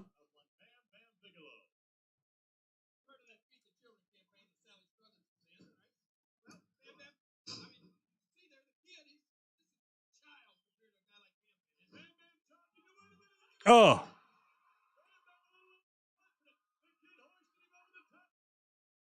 Here's an early, not a prediction, but something I think might be cool, full circle moment, is they've already teased Cody and Seth maybe at some point going to have to face again, even though Cody has put him down 3 times. If Seth loses the title sometime around now, this time of year, before or after WrestleMania, and Cody wins the title, look at there. If you give Cody a nice, healthy run, I could see perhaps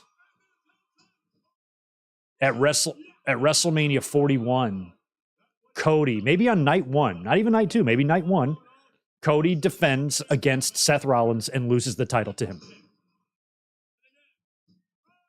Especially if Damian Priest cashes in, like on the Rumble, or maybe Monday night when he faces Jinder, or something happens and makes the Punk Seth match not for the championship or something like that at WrestleMania, and Seth goes a year without the title.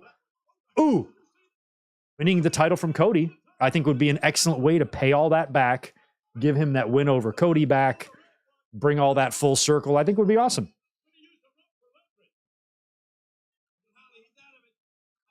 Holly's out of it.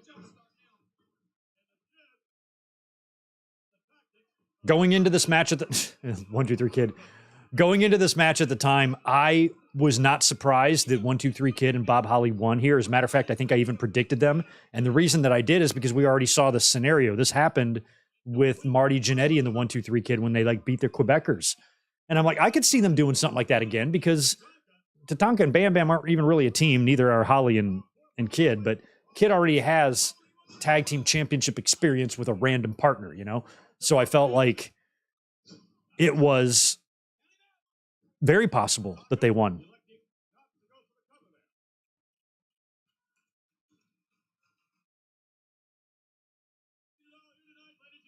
Something else you didn't see in WWE, at least in the 90s, never, is you would never see all of the titles change hands on one night. And when Razor drops his IC in the opener, and you're going to crown new tags, Diesel wasn't going to lose his title,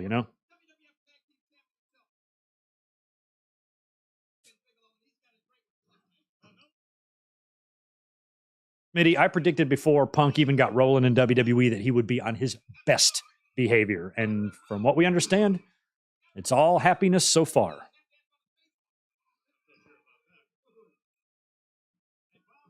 Oh, you want to know something else funny?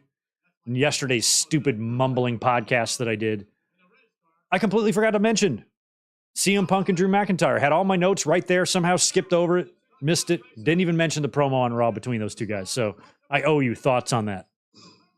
We'll see what happens this week.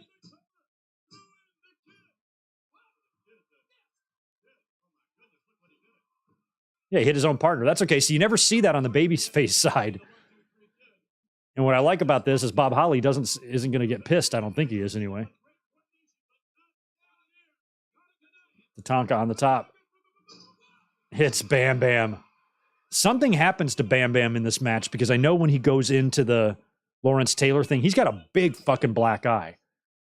And I don't know where that happens. If anybody sees that, maybe it was right there.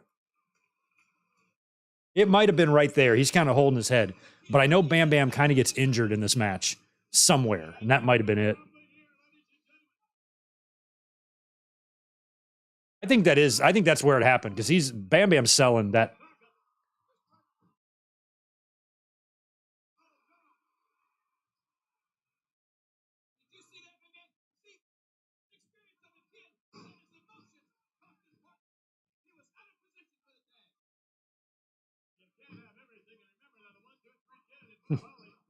You can't have everything. Where would you put it? Oh, it was crazy to me that Bam Bam and Bundy were together on the same side, thinking about how they kind of had their run in 87. Bam Bam beat Bundy at the Survivor Series that year. Pinned him. 24-17 Lions, right on. I see that field goal going through them yellers. That's good. Sunset flip, no way. There you go, Bam Bam.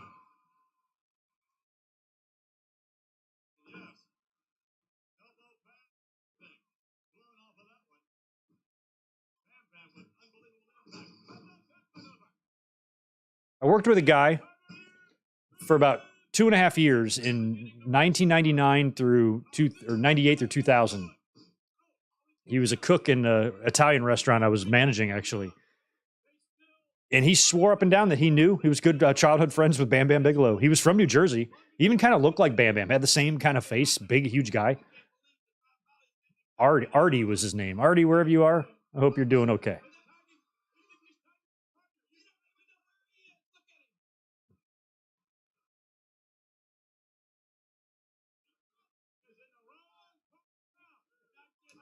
Oh. But he'd have no reason to lie because he wasn't even a wrestling fan. He didn't give a shit. It was just something he talked about. I think he overheard me saying I was a wrestling fan one time. And he's like, oh, yeah, I was childhood friends with Bam Bam Bigelow. I'm like, holy shit. That's awesome.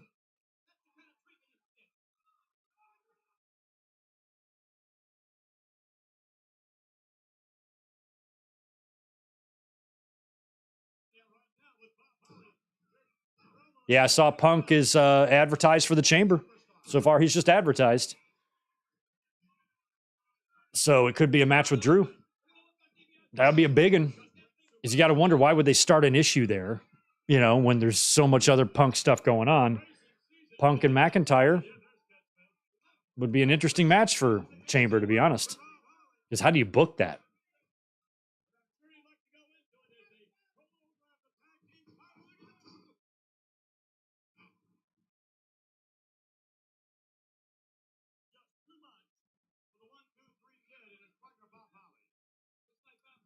There's been a lot of talk about triple threats, you know, Cody, Roman, and Rock and shit like that. And I really don't think or want that to happen at all. But one thing we haven't really talked about is a possibility of a triple threat with Punk and Seth.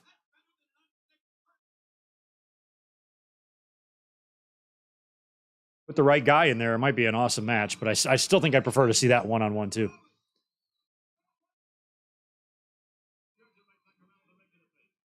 With a rake of the face. So far, Punk is just advertised for EC. So, you know, if he's not going to be in the Elimination Chamber match going after a championship, that might imply he wins the Royal Rumble. We just don't know.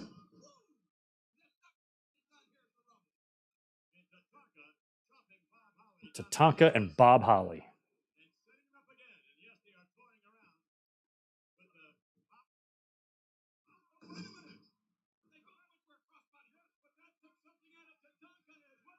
Tatanka.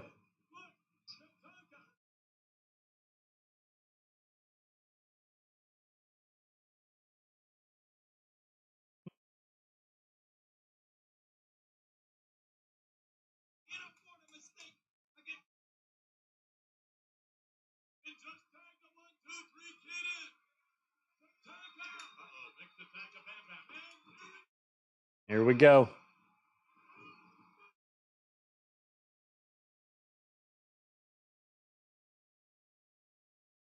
Oh, that might have been where he nailed Bam Bam with that drop kick. Oh my God. Oh my God. 1, 2, 3 Kid does not care.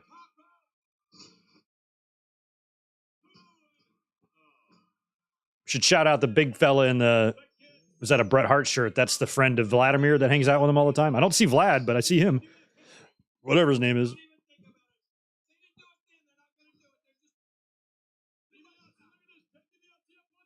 Wow, press slam on 1, 2, 3 Kid. Oh, wow.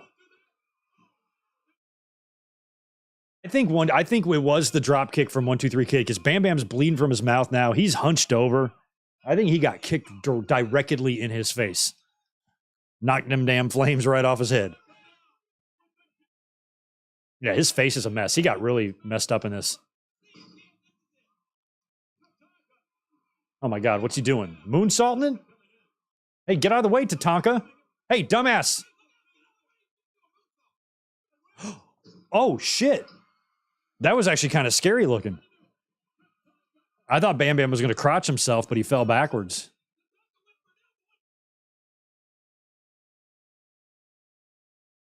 I mean, it looked like Tatanka was in the way of Bam Bam's moonsault for the longest time.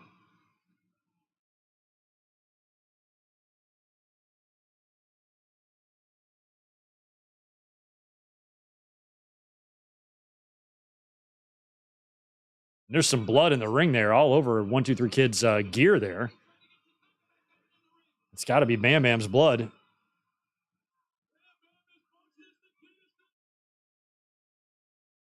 Wow, and he got him.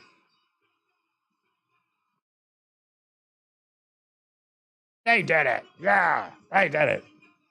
Bad night for you, $1 Million Man.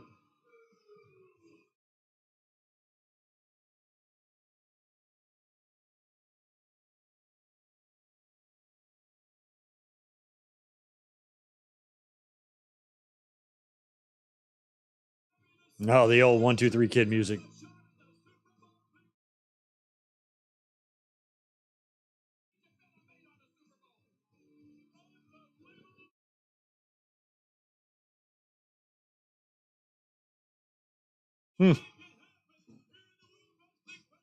Good for them. 2-time tag team champion now for 1, 2, 3 Kid. Did X-Pac hold the European title? Yeah, he did. And he held the light heavyweight, right? At least I think X-Pac held the European. Yeah, he definitely did. He was training with D'Lo, wrestled Shane for it at WrestleMania. Okay. And he won the light heavyweight, and I think he won the WCW Cruiserweight, and he won the WWE tags, but never an IC and never a US title, I don't think, for Sean Waltman. Oh, that's the back of it. Oh, see, look at Bam Bam's face. He's busted on the back of his head. He's got the swollen lip, swollen eye. Yeah. And so you knew something was up. I remember watching this on pay-per-view. I'm like, why is the camera staying with him? And you could tell. I was like, he's going to go face-to-face with LT. It was all super telegraphed, I felt, but now he's going to walk around and pretend like the fans are annoying him, and then he'll walk by and, oh, just who happens to be standing here but Lawrence Taylor. Look at these guys. One guy's giving him money. There's Tony Chimmel with a little dick look on his face. Tony Correa with the Fink. Oh, wait, don't take us back yet, Vince. Look at here. Oh, wait a minute. Is Vince going to say his wait a minute line? Nope. Wait a minute. LT's got that earring. Look, LT's trying to shake his hand, trying to be a gentleman about the whole thing, and then Bam Bam is going to be like, oh, yeah, bitch? Hey, wait a minute. Wait just a minute.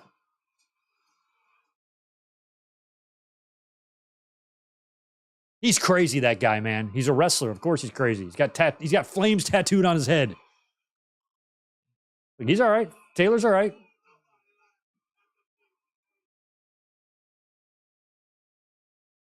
He's like, okay.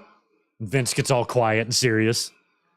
Like I said earlier, I think the effect that Mike Tyson had on WrestleMania 14 is kind of what Vince wished would have happened here. But I don't think LT was quite controversial enough. It got him some outside publicity and some mainstream press, but not like Tyson. Oh, okay. Last year's WWF Royal Rumble, y'all.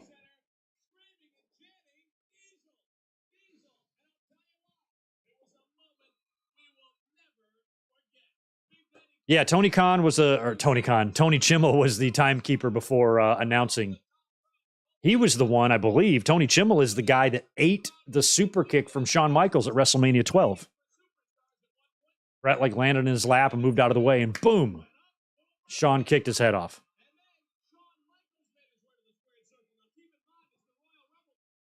So they're showing all this shit from last year for some reason.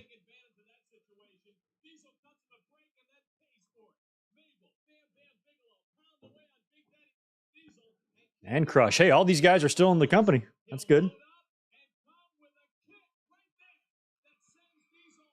So they're showing how Shawn eliminated Diesel last year. I'm going to get a beer.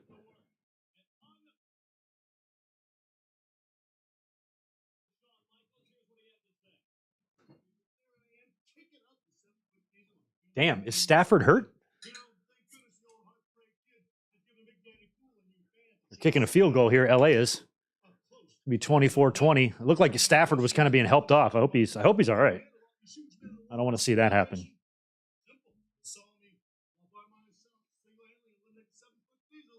Single-handedly, he eliminated the 7-foot Diesel all by himself. You guys saw it. They just showed a replay of it. Nobody helped him.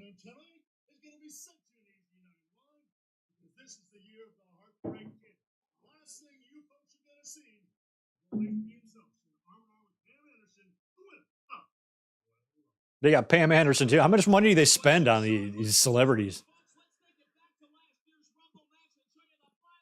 The final two, Bret and Lex.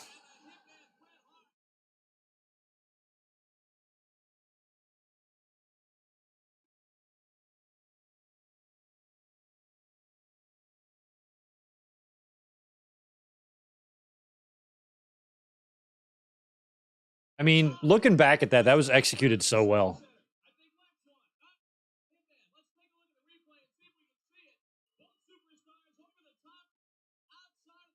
Like, they did an excellent job making that look like a tie.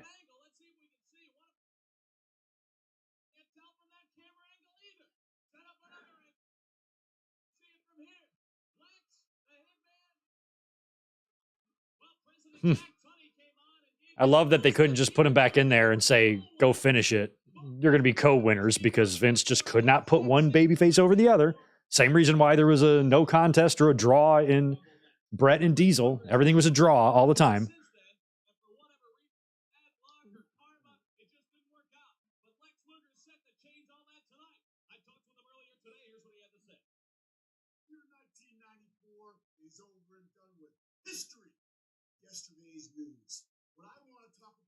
Lex would be considered another contender in this too. But by the time we got to early 95, I didn't personally feel like they were going to do that. I felt like Lex was already out of the title scene permanently.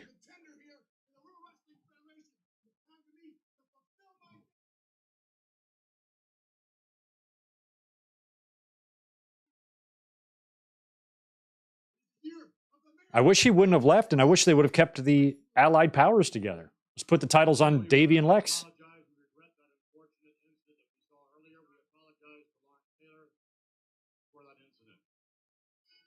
I mean, that was your little hint there that, like, Vince is kind of like, I'm the owner, sort of. Our special guest hostess. I'm going to give my hostesses at work entrances when they come in.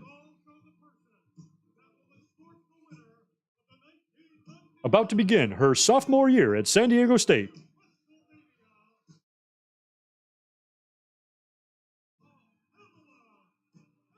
The lovely and talented Pamela Anderson.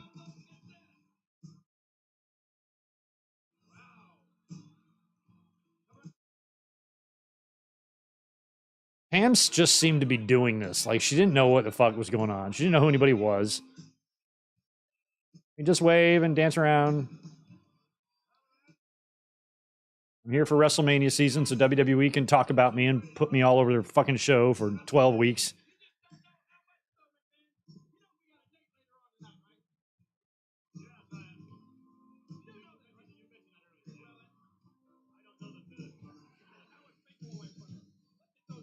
I mean, Pamela Anderson was hot in her day and everything, but I was never went ape shit over her. I never even watched Baywatch. I didn't give a shit.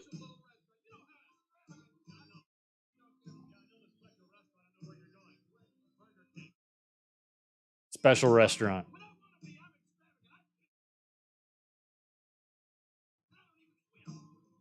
I heat my pool 365 days a year and I don't even swim.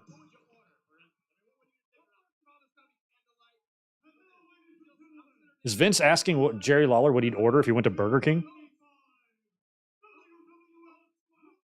I haven't been to Burger King in forever. Do they still got that like rectangle chicken sandwich?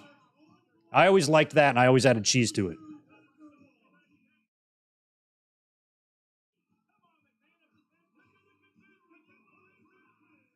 Number 1. Numero uno. Look at there, TK. How come nobody screen capped that before and used that for something? I think TK was the name of his girlfriend, who he would be with, I think, all the way up until like after WrestleMania 14 or something. Because I remember that girl being with him when he like stormed out of WrestleMania and stuff.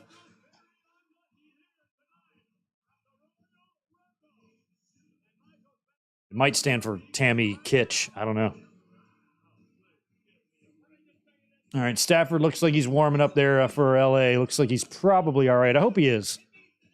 I don't want to win a game because a quarterback got injured, you know? Oh, look out. Oh, Goff went down. Look, she's smiling at least.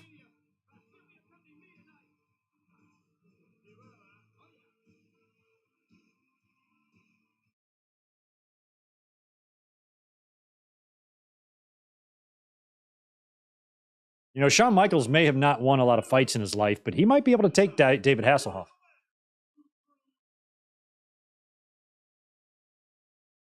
Oh, it's the...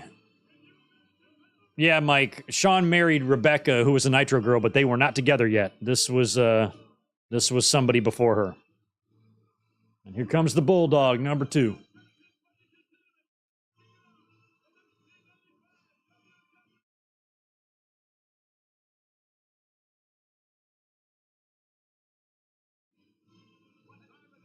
There we go. Shawn's attacking right before the bell even. And here we go. Royal Rumble 95 underway. Wrestlers come flying into this one pretty fast. Big backdrop. You got Bam Bam Bigelow's blood all over the ring in there. Oh, wow. Throw him over right now. How crazy would that be if Shawn Michaels would have gotten accidentally eliminated here right at the beginning? Like, what would they have done? They would have then had to have the whole Royal Rumble match and decide on the fly who's going to win. And given who was in there, I don't even know what they would do.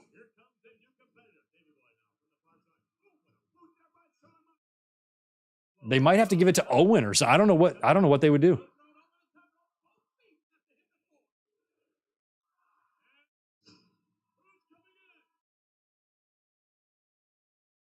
Oh, look, it's one of the Druids. And they had barely debuted yet, so that was a good call on one of them being one of the Druids because fans didn't really know who they were, so they wouldn't be recognizable. I remember thinking the first time I saw them that they were two berserkers, that they were two John Nords running around. I'm like, what the hell's going on?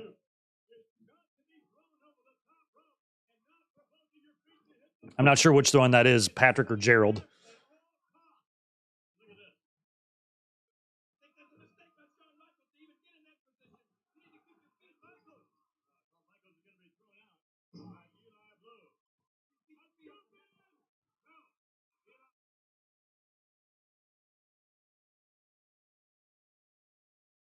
Here comes combatant number 4 already, this quick. It's Duke the Dumpster Drozy. Like, I remember just thinking how pathetic this Rumble was. Like, there's nobody in it. It's Sean, Davey, and Lex. Owen and Backlund are barely even in this thing, maybe a little bit. And then a whole bunch of shitty gimmicks. That's all it is.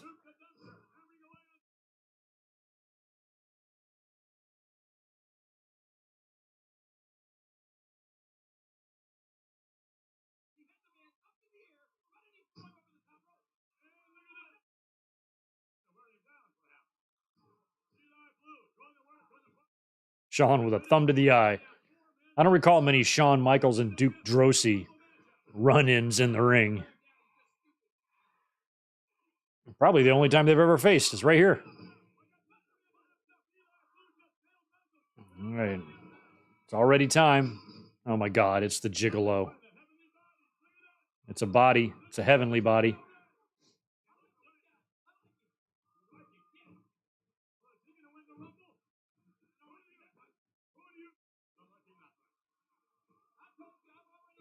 The Gigolo.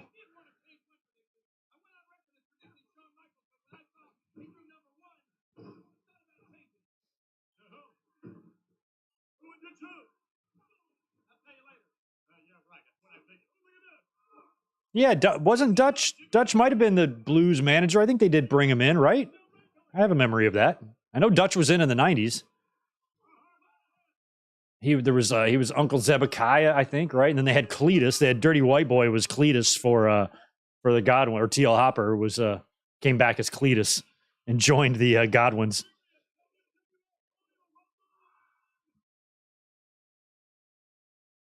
Who's this? Oh, it's a shrinker. Oh, it's Barbarian. Hey, all the best to Afa, who had a stint in the hospital. I think he's recovering. Hope he's doing better. I think he had a heart surgery or heart attack, or I don't know what he had. He's recovering from that right now, and we love Afa. Hope he's doing all right. And there goes the Gigolo.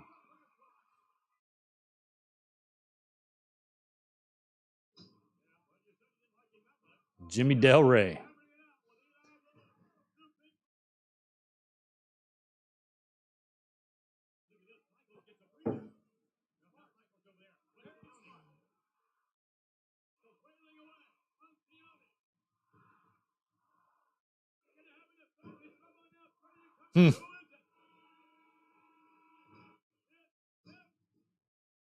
Who the hell is it?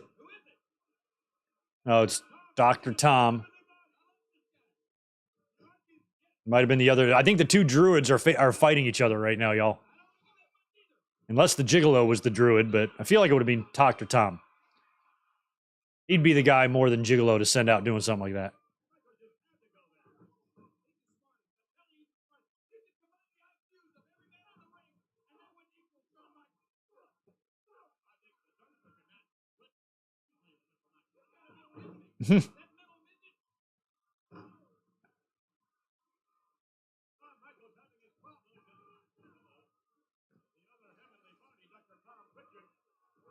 I don't remember. I wasn't aware of Jimmy Del Rey's legal troubles around this time. Don't remember.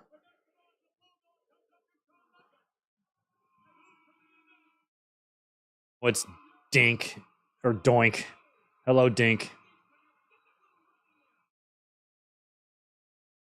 The dumbest thing, one of the hardest things to swallow for me as a fan, as a teenage fan at the time, was them turning Doink the Clown into like a literal cartoon character, babyface, fun-loving clown. You know, I'm like, he was so much better. Is the evil, creepy clown. And now he's got a little sidekick, a little mini-me version of himself. I hated it. And the stupid music, dun, dun, dun, dun, dun, dun, dun, you know, instead of the kind of the heel dark theme that he had. I'm like, this is why I can't tell my friends that I watch wrestling, is because of Doink the Clown in 1995. Only the closest ones knew, because I knew that they didn't care.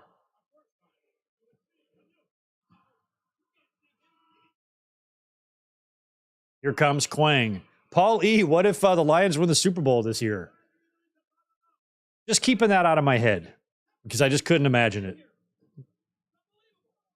The Lions, to me, were so far from getting to the Super Bowl, and just having one kind of crazy year out of nowhere, getting there and winning it would be crazy, but it's been done with a lot of other teams that have had that one good run.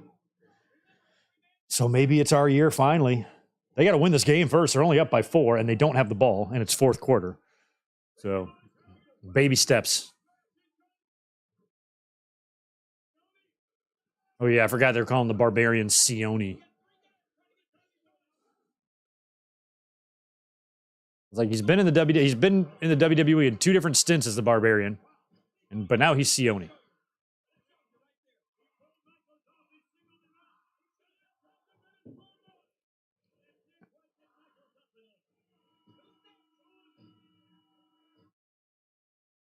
I mean, they brought back in the model.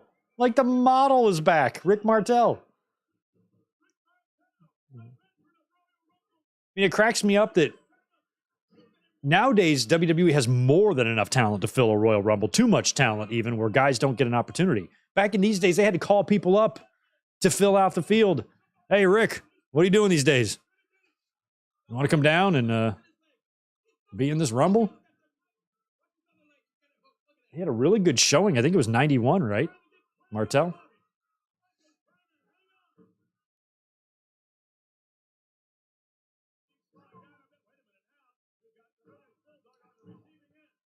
We have no former WWE champions in the ring at all. Shawn hadn't won it yet. Again, it's Shawn, Davey, and Martel and Barbarian, a bunch of shit in there. Here comes Owen.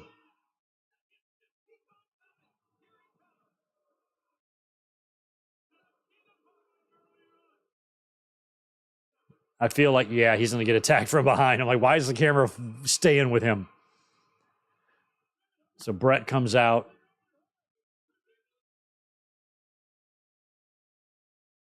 Revenge on Owen. We've wondered if Bret's a changed man.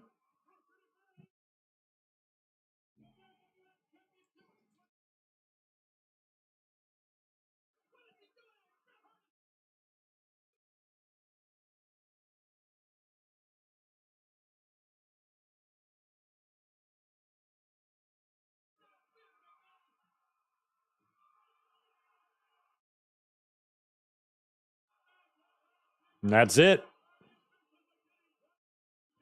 Next time that they spent the whole minute, Bret spent the whole minute beating the shit out of his brother.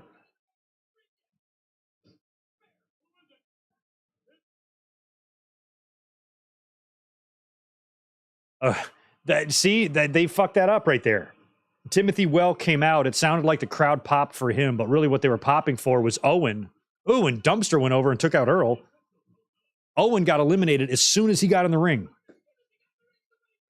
I think it was Davey, and the crowd popped for that, and the other member of Well Done is gone. Just like that, Martel is gone, flew him all the way in to wrestle for 90 seconds. Out goes Dr. Tom. They're just tossing motherfuckers out. Doink going after Barbarian here. I think he's going to get dumped. Yep.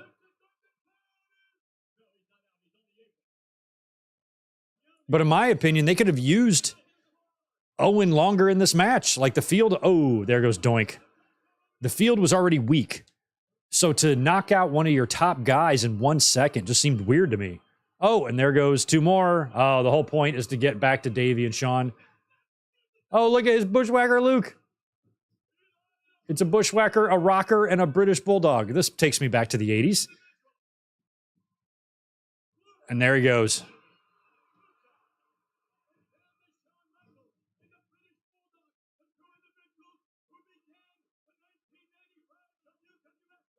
$1995 WWF Royal Rumble.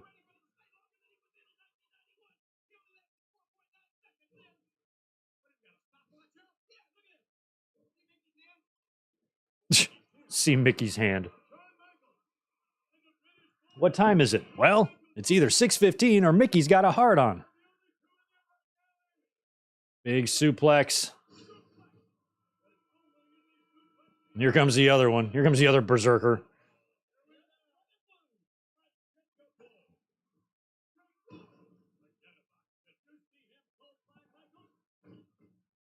The Harris boys, from what we heard, had a little run-in with Shawn back in the day. I think they jacked him up against the wall and threatened to fuck him up. I think they made nice since then, but they took advantage of the opportunity being on their last night to tell a Click member what they thought of him, which I respect.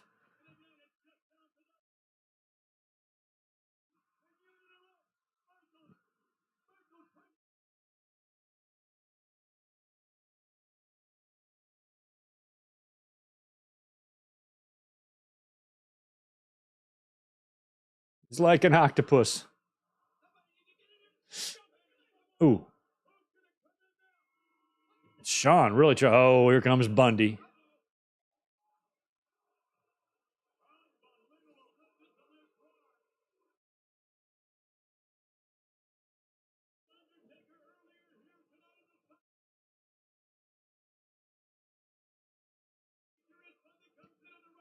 Yeah, they're finally going to show this Owen replay here, you see? He comes through and just gets backdropped right over. The crowd loved that. Sucks that they missed that. That sucks. That's the problem with having these 1 minute intervals.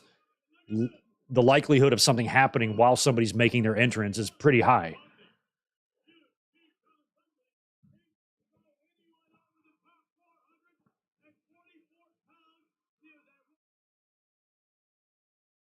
He is a walking, living monster.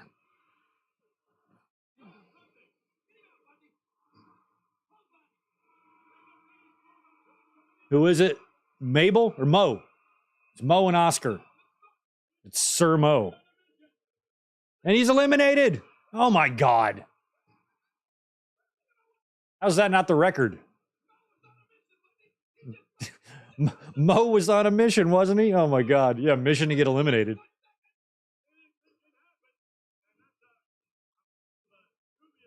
A record of dubious distinction.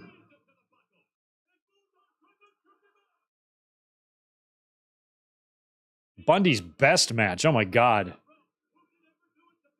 Probably something he did before WWE or right before he left the company. He had a good one with Hogan on Saturday Night's Main Event, which might have even been his last match in the company. He didn't do much after that because it was in January and he was gone by WrestleMania 4. It was the same night that there was the match that after the match when Andre came in and choked out Hogan.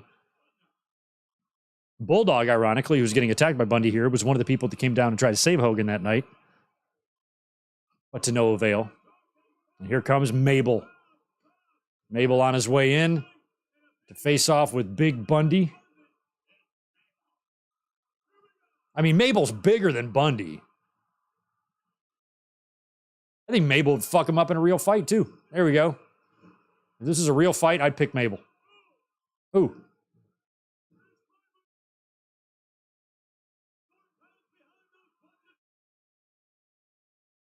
Get him over.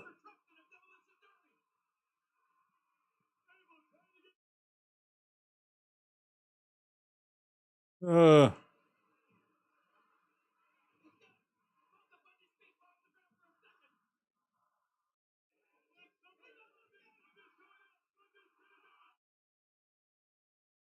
comes a whacker. Out there whacking bushes.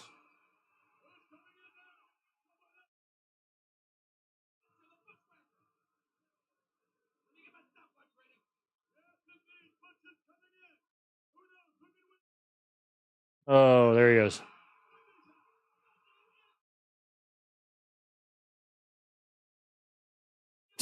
These whack-ass little punches by Butch. Butch and Shawn.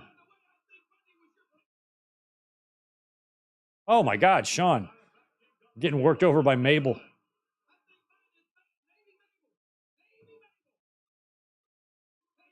Oh, LA just kicked a field goal. Great. They're probably going to lose. He was coming. Shawn is in dangerous position here, especially if he were to fall.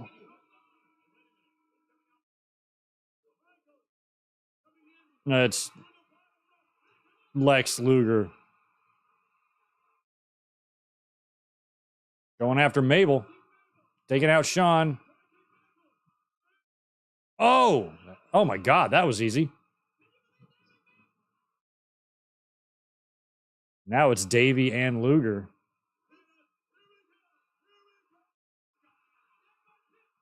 Press slamming Shawn.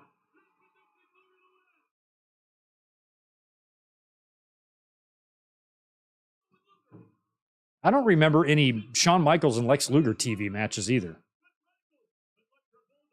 One has to exist. I just can't think of one specifically and where to find it off the top of my head.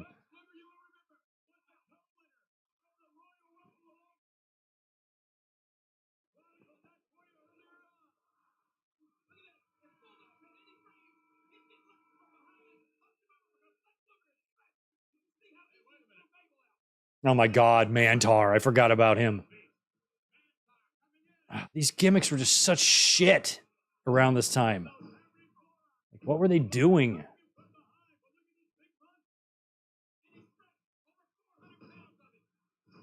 And they had like Friar Ferguson and shit. Like, what the hell?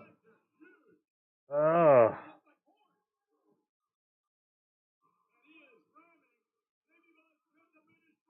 We got Mantar's hair cut like horns. Mantar did pass away, I believe, recently.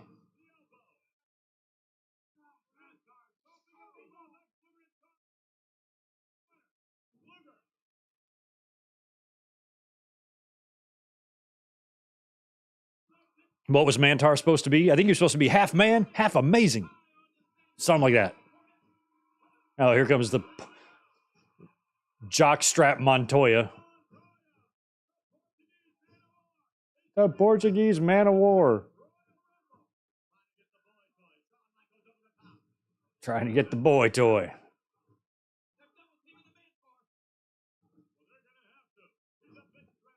Mantar is kind of like a satellite click member.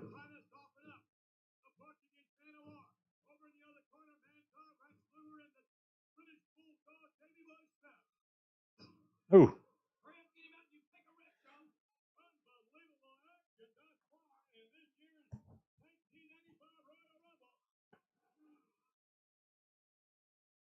Only 8 minutes left in this game, and about 20 minutes left in this show.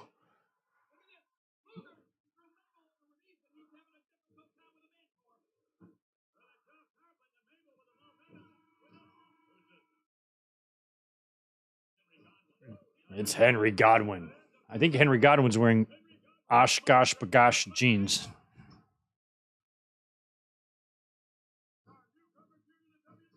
Oh, yeah, Henry O. Godwinn just came in. So did Mantar. So nobody even really knew who he was yet.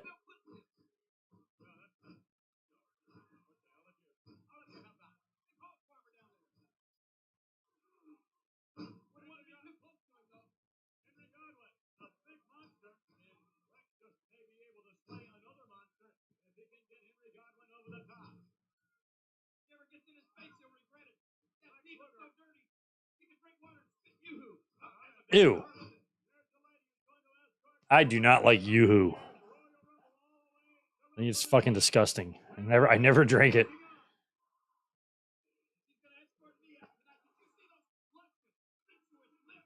Those luscious, sensuous lips. Oh my God, it's Billy. Look how far he slid. Is this the first guy we've had in there tonight that's actually still active?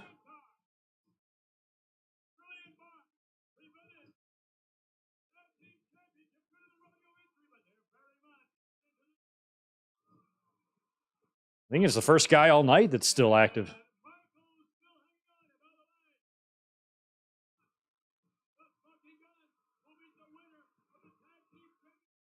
Barry MK with the $5. Live, laugh, love.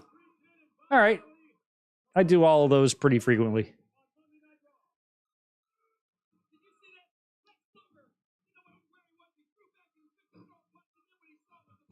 Hey guys, Henry O. Godwinn. That means hog. I know. It's so stupid.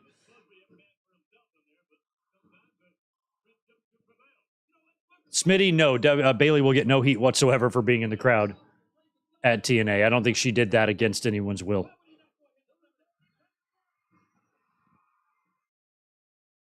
Oh, that's right. Right, we are pro wrestling. Aldo Montoya would be a ECW champion. We got former NWA and WCW champion Luger in there. So Luger's the only former world champion in this match by this point.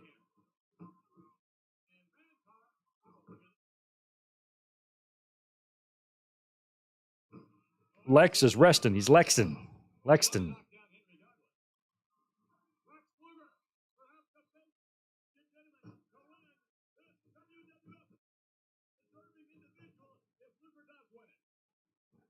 Barry, every time I see that live, laugh, love, I think of that Progressive commercial where the guy's telling you not to be like your parents.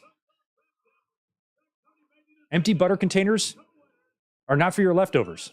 That's a big one, people. Oh, here comes Bobby Backlund. I think he's going to get attacked, right?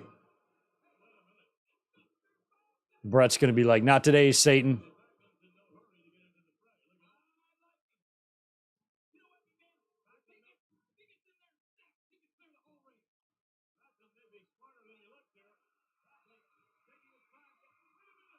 Ah, Bret pulling him off. There he is.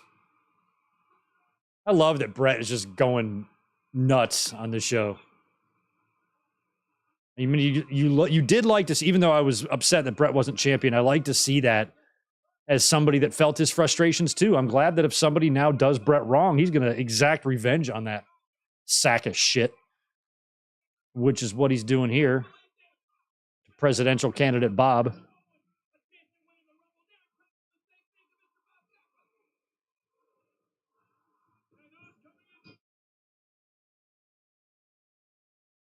Here comes the other one. Here comes Harvey Whippleman. Timothy Well and Stephen Dunn. Well done. Get it? Well done? Yeah, we get it, Vince. We get it.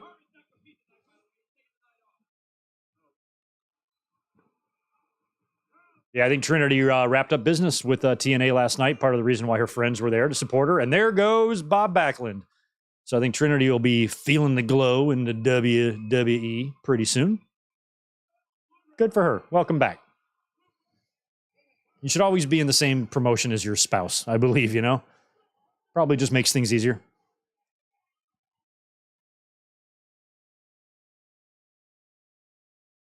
Bret Hart is a man possessed.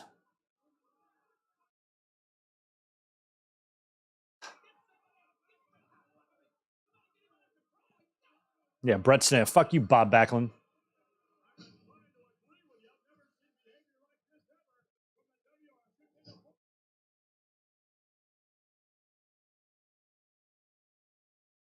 Dick Murdoch. I forgot. Dickie Murdoch in 95. I don't know what year he died, but it was not long after this. Yeah, Dick Murdoch and Adrian Adonis.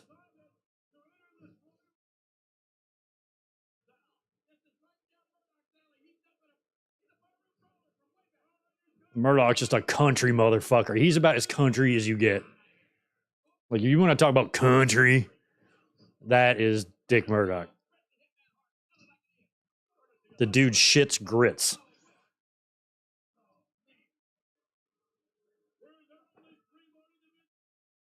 Were these magic grits? We have 10 in the ring. 10 combatants in the ring right now.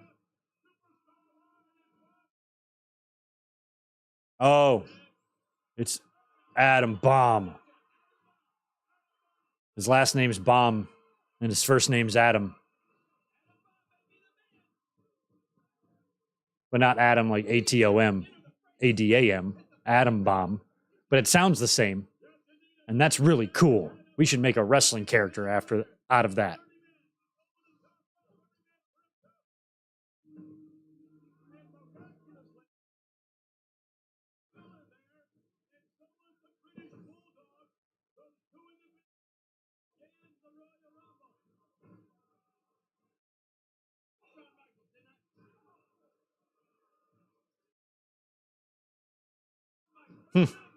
Mantar has got. What if Mantar eliminates Lex Luger? That's not happening, is it?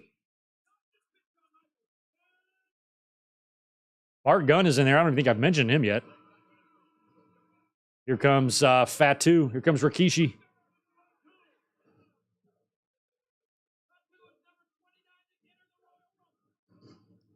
Fatu and Billy Gunn. Look at there.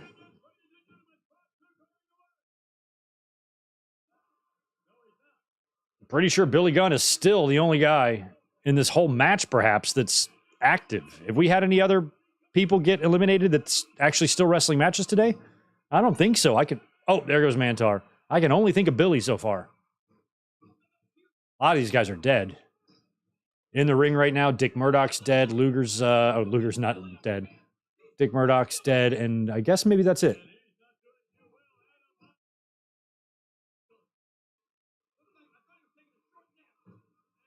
Yeah, I guess just Dick Murdoch. Okay, that's kind of good. Oh no, Davey Boy's dead.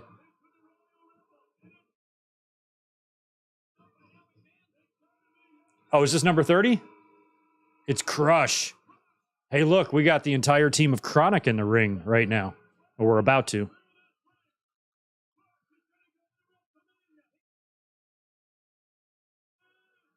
Oh, both guns out.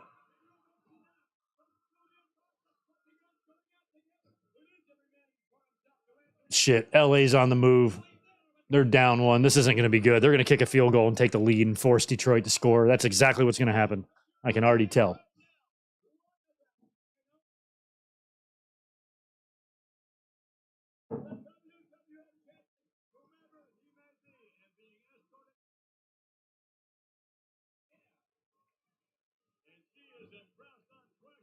She's unquestionably impressed. She's telling the camera to look in the ring and not look at her. She goes, I'm bored as shit. Will you please get that camera out of my face?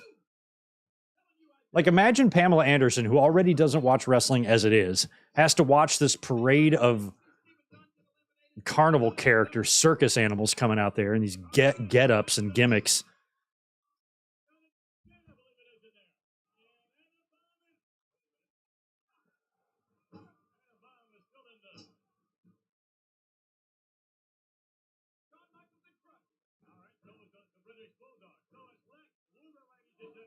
Luger's still in there, of course.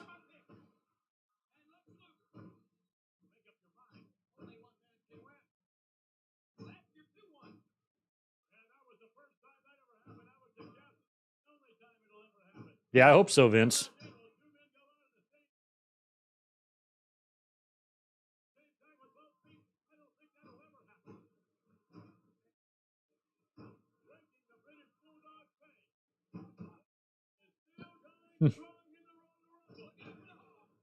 Well, that's what I'm saying. I feel like at this time in WWE's history, they couldn't afford to shell out a lot of bucks. And I just feel like Pamela was already making crazy bank. Like, what was WWE going to be able to pay her in 95 that was going to make it financially worth it to even do this, you know?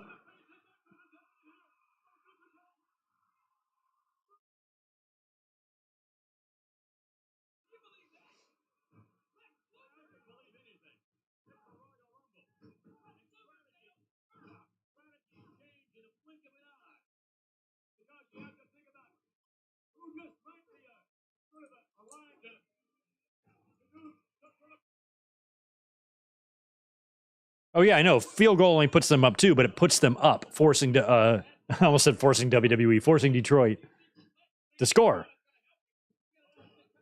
And they're already getting close. So I hope with 5 minutes left, I kind of hope they just hold them to a field goal and you're fine. Hold them to a field goal so you can win with a field goal. That's my point. Don't let them score a touchdown. Look at Dick Murdoch doing those headbutts to Fatu. That's stupid. That's not going to work. Yeah.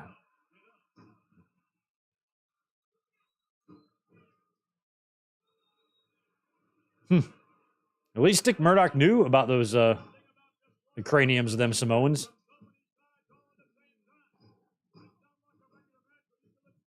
Ooh.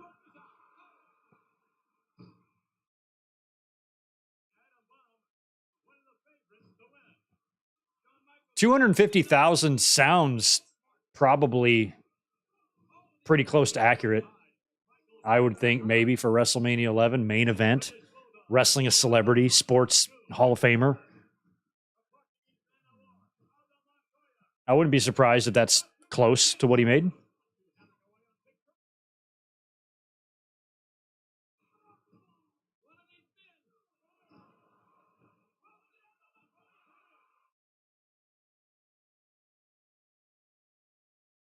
Oh, Luger just saved Shawn Michaels from Murdoch. Murdoch almost had Shawn out. If Dick Murdoch wins the Royal Rumble and goes to WrestleMania to face Diesel, could you imagine that? Somebody should mock up that WrestleMania 11 graphic, Diesel versus Dick Murdoch for the title. All right, and Crush just eliminated Fatu. We got 3 deceased and 3 non-deceased in the ring right now. Equaling a total of 6, because 3 plus 3 is 6.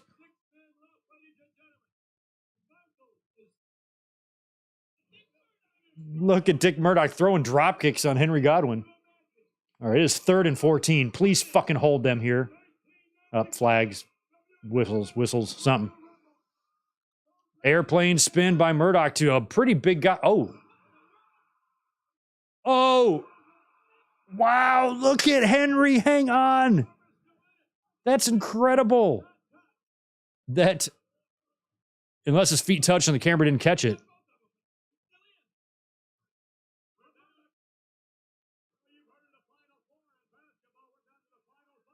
The final 5. At least it's a decent 5. Luger, Davey, Shawn, Crush.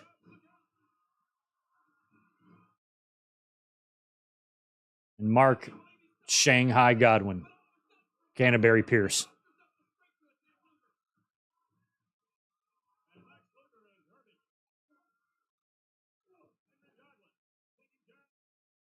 Yes, Smitty. Shawn has had a lot of close calls, and I've always wondered what would happen. I mean, we saw it kind of in 2005, but they managed to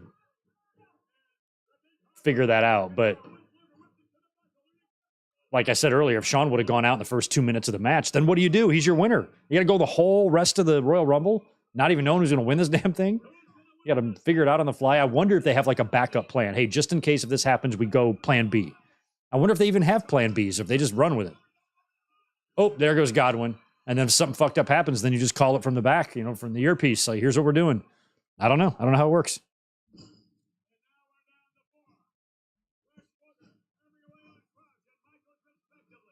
I don't know if I will ever learn either, because the way it's starting to look, guys, I hate to admit it, but it's starting to look like I probably will never main event a WrestleMania. I mean, there's still a chance, but I mean, it's unlikely that that's going to happen. So I may never learn.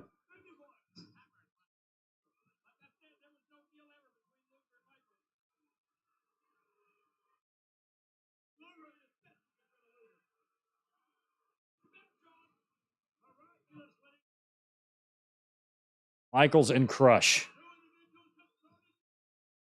Taking Davey back out.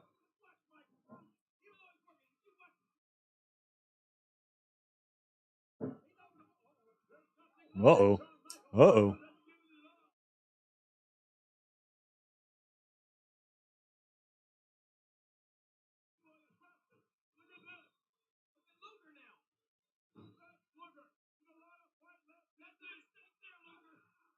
Oh. Luger's out. That got a reaction from the crowd. I think a lot of people might have wanted him. And to me, that was your ultimate guarantee. Once Luger was out, then to me, it was Shawn. It was always Shawn, but I guess if anybody had maybe a snowball's chance, Luger would have been it. But with him out, you knew it wasn't going to be Davey and it wasn't going to be Crush. We haven't even seen Crush. He's going to come back in and win the thing and go to WrestleMania? No. And Bulldog is just not there. It's Shawn.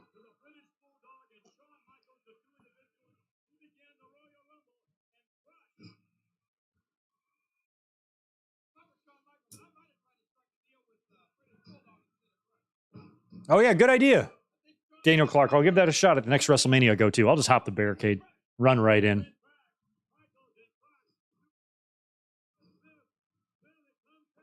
It'll make for a good YouTube video. The time I got arrested at WrestleMania. Up, press slam. This is it for Shawn. Oh, and he raked his eyes. Uh-oh. Crush is going to go here. Boom. Yep. And now we're down to the final 2 that we started with. I love the fans seem to like it. The building's shaking from the fans reacting. It's good stuff, man. This Rumble's not all bad. It's just a little silly. Even Pam's clapping.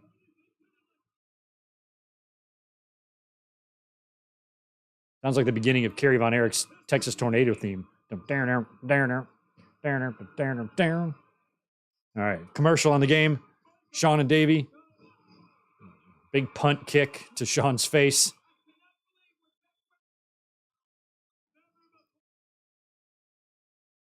That's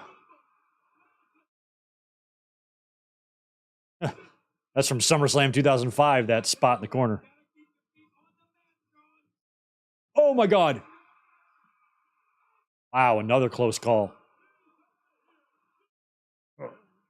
Why'd you bounce him back in the ring, Davey? You kind of deserve to lose this. Here we go. Here we go. And he's hanging on. And they play his music, which was a nice touch doing that. But you can still see Shawn over there Now he's back in, I think. Look out. And he wins. 1 foot.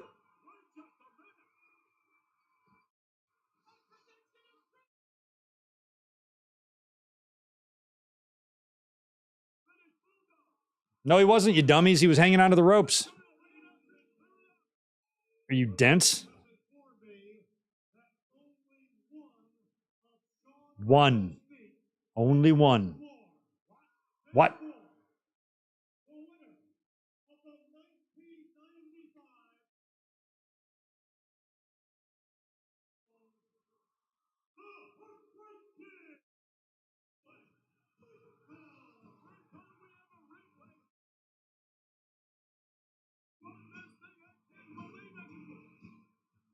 Oh, now they got a replay.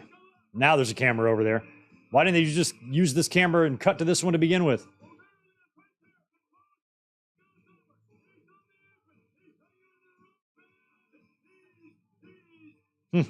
I kind of used a cop-out. I used the same thumbnail almost for or similar thumbnails for this and my review. But it has to be of Shawn hanging on, you know? Look at him. Like, look how close he came.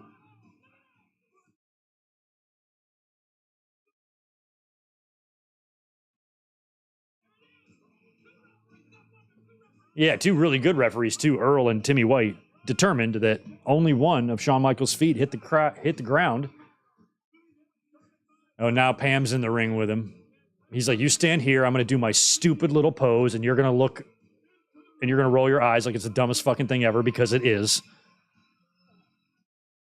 And Pam's just standing there. She goes, this is so fucking stupid. Look at her. This is so fucking dumb. What am I doing here? Why am I in 1995 WWE? There's a goddamn garbage man and a hog farmer in this fucking match, and now Shawn's strip dancing me. I'm getting out of here. I'm running out. Goodbye. She wanted nothing to do with Shawn Michaels. She's like, can I get out of here now?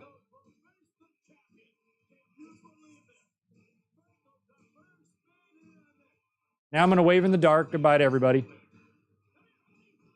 Look at Pam and Pat Patterson. Pat's like, I got you, baby. Right this way.